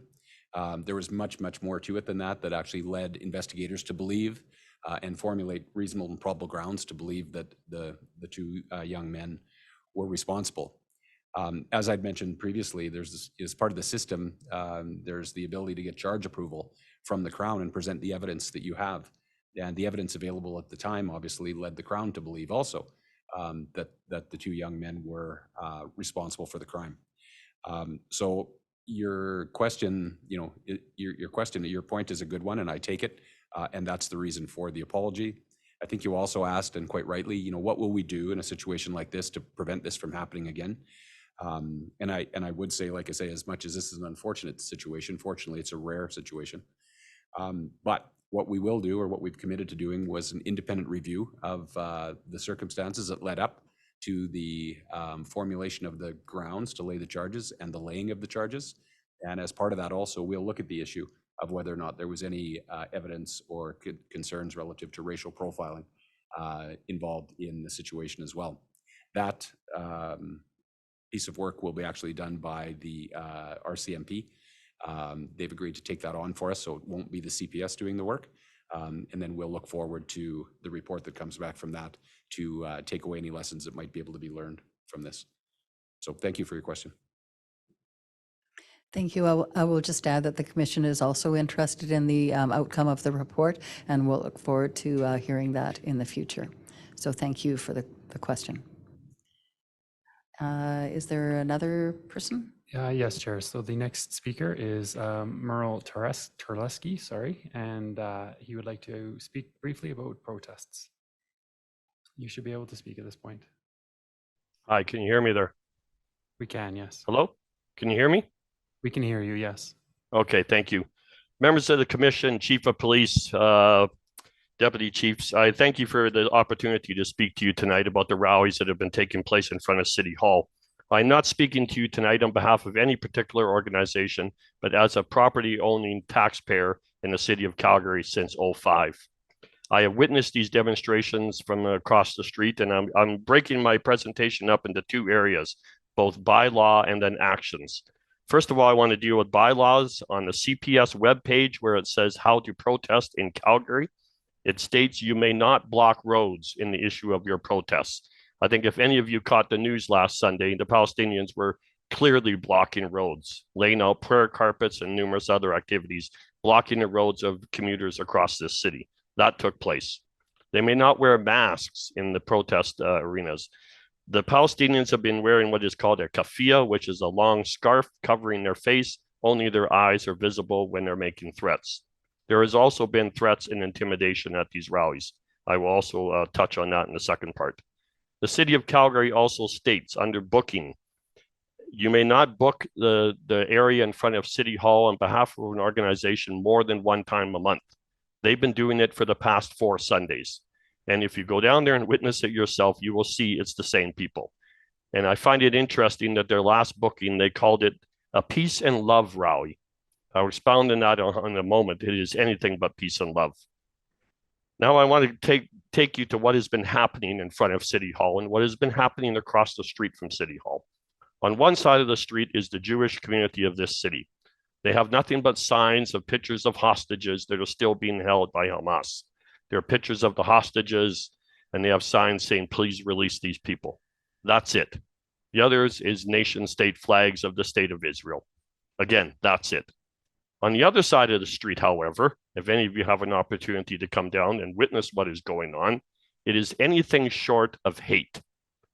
I witnessed this past Sunday a sign, and I pointed it out to the sergeant that was doing the videotaping. It had a picture of the Star of David, and beside it was a swastika. I don't think I need to tell anyone of the Jewish persuasion in the Calgary Police Service what it means to equate Nazism with the Star of David, having lost 6 million people in the Holocaust. Further, I saw another sign. It had the Star of David, and it had a trash bin. All across North America, this has been a symbol that Jews are trash and need to be thrown into the garbage. Police officers approached this Arab man, asked him to take the sign down several times. He refused, and they let the sign stay. I want to ask members of the commission and councillors, how do you think that makes the Jewish community feel when they are equated with trash, when they are told that the Holocaust is somehow their fault or their garbage? This goes on week after week. I want to close with this, and this is what really, the two aspects are really concerning to me. It was shown on Twitter last Sunday, members of the Arab community yelling at police officers, we know our rights. We know our rights under the charter. What they seem to forget is the responsibilities as Canadians or new people to this country. That seems to be left out. That's very troubling. The other very troubling part is seeing teenagers on the Arab side, no older than 14 years old, putting their fingers in the air towards the Jewish community, yelling obscenities, pointing at their watch saying, it's time, meaning it's time, Jews. All along, their parents are standing right there beside them and participating in it. This has gone on now for 4 Sundays in a row. And I do not understand how in a city like this can be continued to go on. And I will close with this, and I'll welcome any questions. I know Commissioner Heather Campbell talked about radicalization and hate recently in her remarks earlier in this meeting. I agree with you. And there is a lot of hate going on at those rallies towards the Jewish community. Finally, at the very end of the rally last Sunday, the Jewish young girls, approximately 15, 16 years old, were standing on the street corner and yelling across the street, we love you, we love you, we don't hate you. Do you know what the response was from the other side? You're murderers, you're killers, we hate you, we hate you. And do you know who was saying that? The youngest people across the street. It made these Jewish girls cry. They came up to me and they go, why do they hate us? Why do they hate us? They're not talking about the politics of what's going on in Israel. They were looking at a Jew and saying, we hate you. I urge a lot of the members of this commission to come down. I've dealt with Deputy Chief Tofik before in the anti-vax area, and we had some really good opportunities to talk. You can't say that there's nothing that can be done because it was taken care of. The city sought an injunction. They stopped these harassing rallies from taking place, and they made the right moves. How long? Maybe the weather will solve this and we get to -30 and the rallies won't go on. But I looked at the long time forecast. We're nowhere near that type of weather for the next 2 Sundays. What is your approach to stop these hate rallies from continuing on the other side of the street in front of City Hall? Thank you. Thank you for your comments. It is a very, very difficult situation. The protests are emotionally charged, and they are reflecting what's happening in another part of the world. They will very likely continue as that conflict continues. The primary aim of the police is to protect public safety and keep the peace. That's the first part. And then the second part is that the officers are there to allow people to protest in a safe and lawful way. I understand your points about bylaws, and we can talk about that a little bit more. Perhaps there are specific comments about that.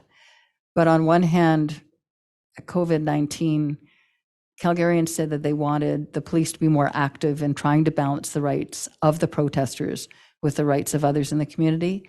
And yet, during the recent Eritrean protests, the key there was to ensure that the communities were safe. And that is the first goal, the first vision.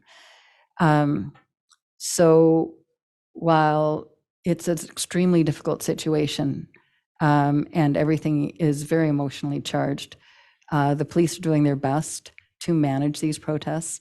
I think they're doing a reasonable job given the situation, what's going on. And it's a very difficult situation. And with that, I will say I understand your frustrations, and I understand the concern for this carrying on. And I will turn it over to others who might want to make a comment, and perhaps Chief Nofelt or others to just make a comment. Thank you, Mr. Teleski. You and I have not met there, but thank you for sharing your perspective. And I would echo the chair's comments here about the situation being highly emotional. Both communities are struggling through the difficult situations that are occurring in the Middle East, and the images and that continues to evolve as well day to day. And the situation on the ground here in Calgary evolves very similarly.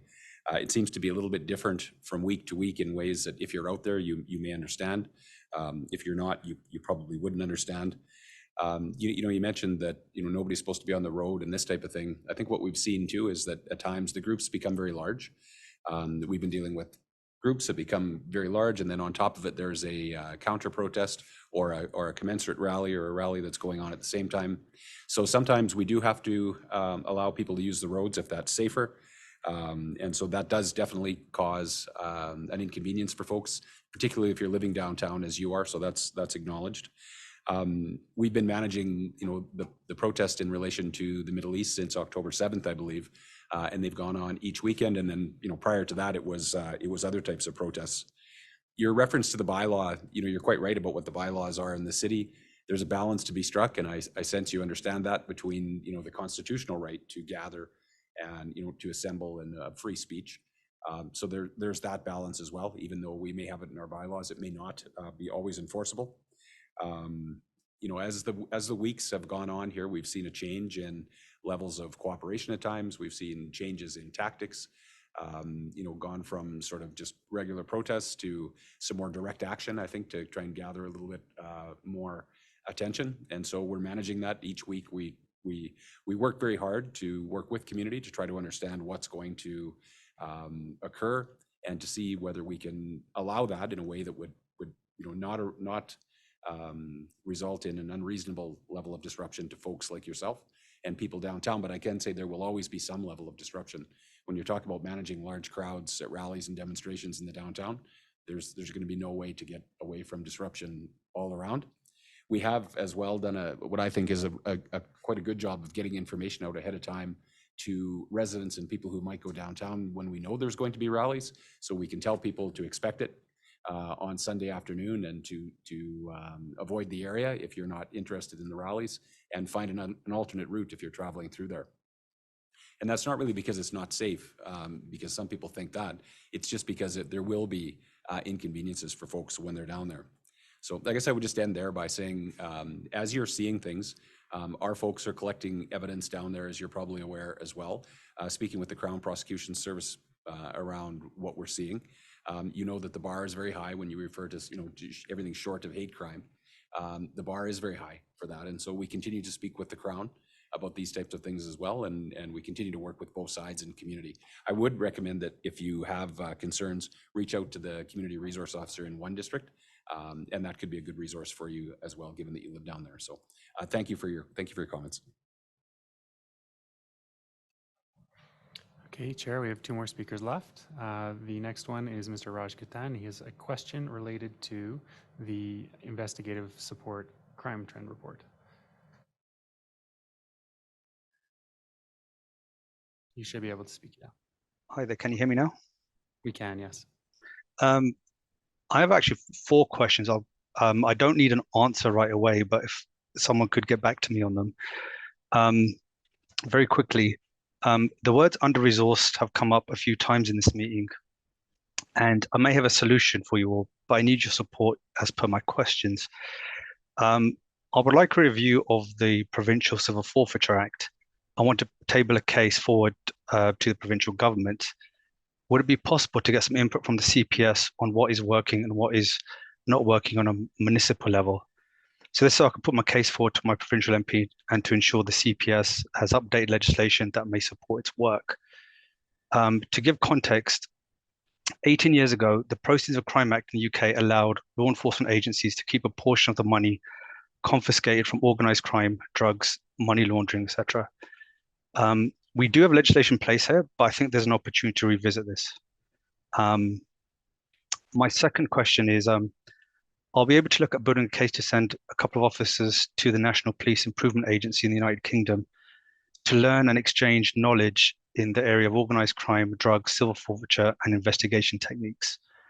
I know there are partnerships and train international law enforcement agencies. So my question is, I'm putting a request for this to be looked at to council via my councillor, Evan Spencer. I would like input from the CPS, and if they can direct someone to speak with me so I can table this case properly and advocate for funding for this. My reasoning is a key part of dealing with crime is to treat some of these organizations as businesses and to take money away. So like no enterprise can operate without funding. My third question is, it's about the excellent presentation of the transit and data trends. This was absolutely fantastic. But I'd like to point out, I see this more of a societal and political issue rather than policing. Are we able to pull data on how long the police are spending on dealing with such low-level issues and then calculate the cost by average salary? Then I believe we have a case to put to council for this, and this becomes a case for better legislation and funding also. And fourth, very quickly, traffic management was mentioned. Has the CPS looked at how UK law enforcement conducts road traffic management? There may be training and cross-knowledge opportunities that may protect and save officers' lives. I know this because I did part of the course 11 years ago. And my reasoning for this is there are many times I've seen officers that pulled over people in a way that puts their lives at really high risk. So I advocate for better training or updated material. Thank you. Thank you very much for those questions.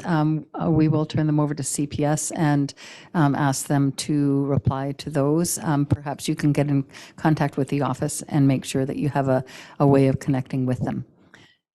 Thank you for those. If they're too long for us to be able to handle this evening, but we can look into them for you. Hi, Raj. Yeah, I would just say that if you reach out to three of the four.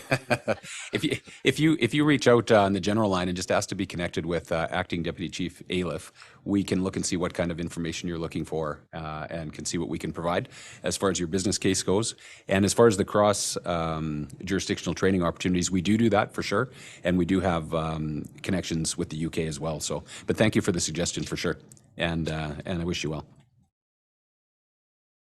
Okay, thank you, Chair. Our last speaker for tonight is Raven Maroon Crocker, and she would like to speak to Indigenous Relations Officers. You should be able to speak now. Hi, can you hear me? We can, yes. Wonderful. So thank you very much. My name is Raven Moon Crocker. I'm a member of the Truth and Reconciliation team of the Calgary Alliance for the Common Good. So first of all, I'd like to thank you for allowing us the opportunity to present today. Thank you for providing a safe place where we can all share, listen with respect. We are excited to tell the Police Commission about the approaching resolution of many of the projects we have been working towards with the Calgary Police Service. We immediately wish to specifically thank Superintendent Rashid, Deputy Chief McLennan, and Chief Neufeld for their responsive attitudes towards the Indigenous issues, which we have championed here. As we have mentioned before, sometimes the questions have been difficult, but we have had support, or we have had several mutual successes, which we know benefits all of us. Given her ongoing support here on the commission, it is unfortunate that Marilyn North Pagan isn't present to hear the celebration. Specifically, there are now 4 Indigenous community mobilizers employed in the CPS whose roles are central around bridging the gap between citizen communities and the CPS. Of course, these 4 are focused on the First Nations and other Indigenous interactions in Calgary, And given the prevalence of that population incarcerated in Alberta, the hope is to reduce the need for arrests through their participation and intervention. This is why it makes sense that between these four of them, they have backgrounds from both Treaty 7 and Treaty 8 nations, BC and Ontario nations, RCMP, licensed practical nursing, mental health, and social work professions. As their job describes, the community mobilizers serve as police ambassadors embedded within the community. They will promote two-way engagement and planning to support improved police services designs.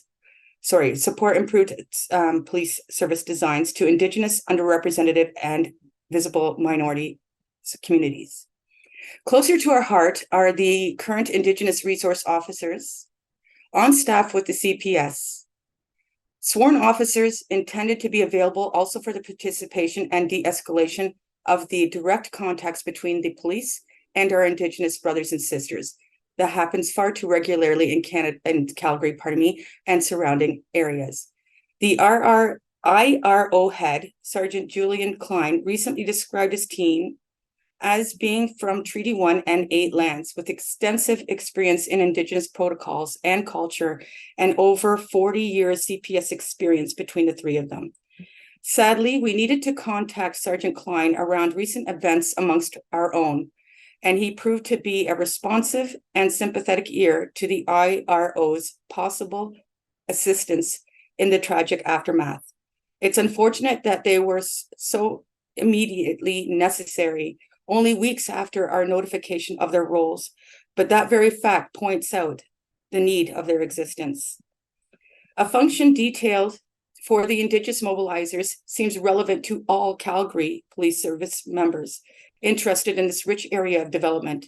They look for ways to promote open and honest discussion between police and community members, the CPS Advisory Board's Circle, the Anti-Racism Action Committee, district commanders, and community resource officers. The CPS recently had an additional budget approved in the recent adjustments. It is our hope that this funding will be adequately and appropriately used to fund continuing recruitment of Indigenous officers. We can only hope we have contributed to such conversations and are excited to be meeting with these new members. And the fourth Indigenous resource officer in the future. Thank you. Thank you very much. It's nice to hear some positive input, and we really appreciate it. So thank you very much for your comments, and we look forward to hearing as these initiatives carry on and evolve as they go through the next months and years. So thank you very much for your comments. Is there anything else? No, Chair, that concludes our public session. Great, thank you very much. And with that, we will take a very, I'm thinking 60 seconds to get ourselves organized for the chief and I to take the media availability. Those who would like to stay, you're welcome to stay. We'll have a short dinner break afterwards. Those who would like to leave, if you could leave fairly quickly and avoid coming in and out as we get through the media part. So thank you very much, and we'll move on to the next piece.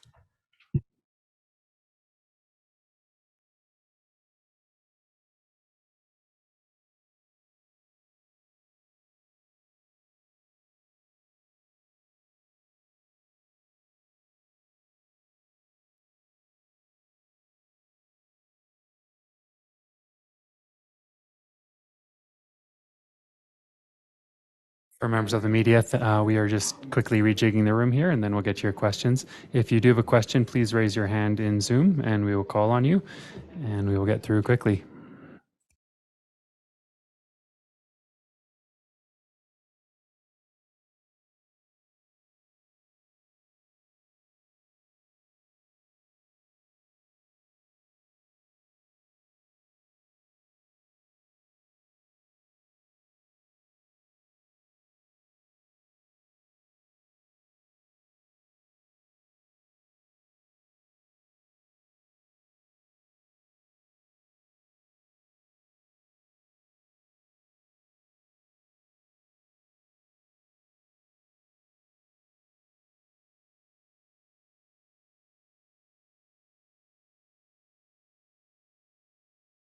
Okay, we are all set.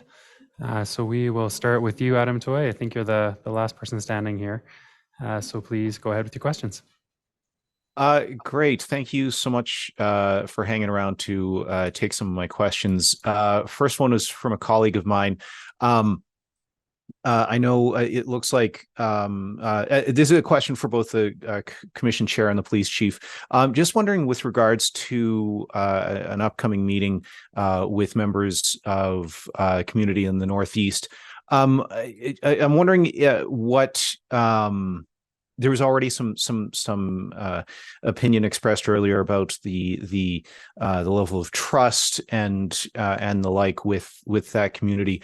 I'm just wondering what kind of steps or thoughts that you have with regards to what appears to me to be an area for improvement in trust with specifically with that community, the Eritrean community, and also following this shooting with that involved the brothers, or not involved the brothers, but that these two brothers had became involved with regards to charges. You'll pardon me. It's, as you know, it's been a long meeting.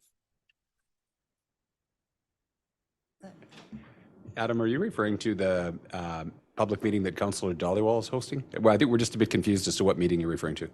Yes, that's the meeting with Councillor Dhaliwal. I believe it's this evening.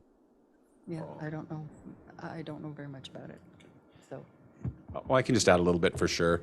I would say this. It's unfortunate that actually the meeting ended up being held on the same night as the commission meeting, because we certainly would have liked to attend. I know we definitely do have representation there this evening. Oh, sorry about that. We do have representation at the meeting this evening for sure. And so anytime we have an opportunity to get in front of community, we do. As you know, we've invested for years and years and years. That's the DNA of the Calgary Police Service, to work with community. So things will happen over a long life where you'll have challenges, like any relationship, I guess. And so I think what I find is when we get in the room and we're able to talk through things and hear both sides of things, we usually can get to a good place. So I still, in speaking with members of the Eritrean community, I'm quite optimistic actually that we'll be able to work through the challenges. And also the other thing to remember, in the midst of some of the challenges that we hear, there's many good things happening also. And I know the community understands that. So anyway, I continue to be open to participating, as we all are, in those meetings. And I think they'll take us a good place. Thanks, Adam. I would just add to that I think that's something that is actually recognition of the trust that there is in the police service, that the request for the community meeting would be made, and that the service would acknowledge the request and get together with the community. So I think that those ongoing conversations are extremely important, and they'll come over and over again as things evolve in the city over the years. So I think it's a good sign, and I think it's something that we encourage the service to do, is to be involved with the community as much as they can. Do you have a follow-up, Adam? Yeah, I had a couple other questions. One more on this topic. For the chief, if you were able to be there this evening, what would you say specifically to members of the community who are who may be concerned with this apparent rash of daylight shootings and stabbings? I know there were some comments earlier from other members of the service about the statistics around these events. But I'm wondering what you would say to reassure members, especially of the community, especially up in the Northeast, who may be concerned for their safety in the everyday. Yeah, thanks. That's an important issue, and my message would simply be to convey what the service is doing in light of these issues, and also the opportunities that may be there for the community to work with the service in cases where there is increased numbers of shootings in a community or whatever. I think there's more opportunities than there's ever been before for community to work with police to solve some of these problems and even get to the root cause of some of the problems. So I think some of the shootings that have occurred have really shaken the community, and the Northeast is one of the communities for sure. And so I think we have to take that all as an alarm and an opportunity to get together and do everything we can to be able to drive those numbers back down. So that's, I guess, what I would say, Adam, not being there. And sorry, last question I have for you with regards to something you brought up earlier, Chief, with the review that the RCMP is going to be doing following that Marlborough shooting in the middle of this month. I'm wondering if you can explain a little bit more of what the RCMP's role is going to be in this review. What have you asked them to do? Yeah, we're going to get together to finalize the terms of reference. I now have a commitment actually to go ahead and do it, that they will take it on, so that's good. And again, what we'd be looking at is just the chain of events that led up to investigators believing they had reasonable and probable grounds to lay charges for the homicide. And also, we did hear from community concerns, as we did tonight, about the potential for racial profiling of members of the Black community. So I think that should be scoped in as well. But we'll certainly look at the finalized terms of reference that actually do what they need to do for the service to encompass those community confidence pieces, and then also allow the RCMP to take that away and, as an independent body, do the work that they would need to do and report back. And just to be sure, that's separate from the public inquiry that you've committed to?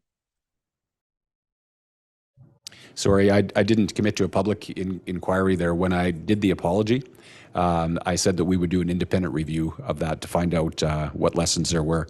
So I don't have the ability to commit to a public inquiry. Okay, thank you. Okay, we'll move on to Tiffany Goodwin from City TV. Tiffany, you should be able to speak now.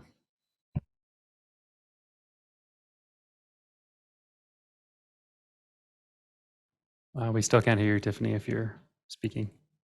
Sorry. Okay. That's okay. So, There you go. Now we can.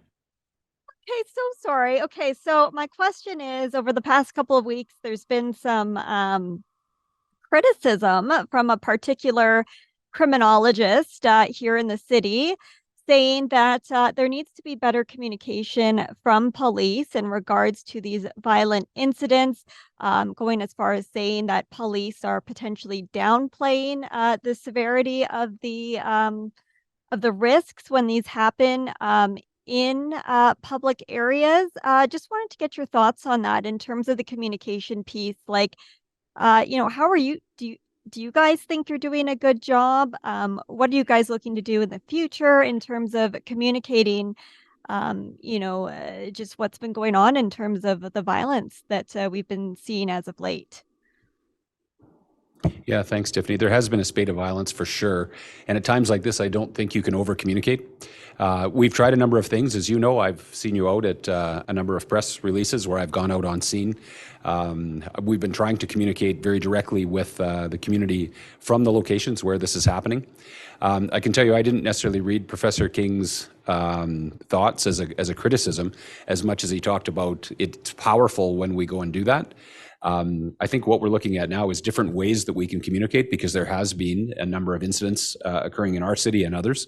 And I guess I would want to say for sure that we're not downplaying that. I think people see it. It's very there's a high level of interest in it when it's reported, as there should be. And so we should all be very, very concerned about it, I believe. When we say that the numbers are down statistically, that things don't look so much different than they have in the past 5 years, that doesn't mean that when somebody's firing a firearm in a public place, that's not dangerous. That's the very definition of dangerous. So at the end of the day, we're looking right now at different ways that we can communicate with the community to get the information out there, and just looking at ways of being a bit more innovative. As I say, I don't think we can communicate enough on this. And so we will have to find different ways and means. And the public meeting tonight is another example. I commend the councillors as leaders in the community for hosting events like this right in communities that have been impacted. And of course, we're there participating in those meetings as well. So I'll leave it there. Do you have a follow-up, Tiffany? No, I'm good. Thank you. Okay, great. We will move on then to Darren Kraus from Livewire. Darren, you should be able to speak now. Hi, can everybody hear me okay? We sure can. Awesome. Chief, you had just mentioned that some of the Northeast shootings have shaken the community. And I know that the gun violence in the city has been an issue for a while, and it's on a lot of people's minds. I'm just curious, is there any element of needing to come to a resolution or quick charges that may have led police to, I guess, rush to judgment in the case of the 2 teen boys? Well, with the information that I'm aware of, Darren, I would say no. But let's not forget that we're going to have a review of that to look and make sure that that's not the case. But I will say, separate from that, that when you have a situation where there's been a brazen shooting like that, and many people have seen the video now, when that happens in community, that's dangerous. And so if you have reasonable and probable grounds to lay charges, I would suggest that it's prudent to do so in order to end that. When I watched that video, I would say that the person who pulled the trigger there was a very special kind of person. And there's a very small number of people in our community, a community of 1.4 million, who would pull the trigger like that. And I would say that we would need to take those people off the street as quickly as we possibly can when we have evidence to do it. Just a quick follow-up. I know that there's obviously a review coming, but is there any immediate action internally that the CPS is undertaking in the interim that, just kind of make sure that those checks and balances are in place? Or is it, we've got a job to do and we're going to continue doing it the way that we best know how to do it? Well, one thing that I will say is that our homicide investigators in the Calgary Police Service are extremely talented. This is not something that we've seen happen frequently. I can't even remember when we've had a situation like this. So I want to keep those folks focused on the job at hand. We've seen and talked about the spate of gun violence and the importance of taking people who are willing to pull a trigger in Calgary off the street. So I don't see a need to do anything immediate. I can tell you they will be their hardest critics, but also the independent review done by the RCMP, that can happen very quickly as well. So again, that's something that will happen in a timely fashion that will inform things. And I can tell you those folks are as keen, if there's any lessons to be learned here that they can take away, they're as keen as anybody to take those away. So I'm proud of the work they do, and I want to keep them focused on murderers. Okay, that's Tiffany, you have your hand up still. Is that a new question or an old hand? Oh, looks like it's an old hand. Okay, then that concludes our media availability. Thank you everybody for coming.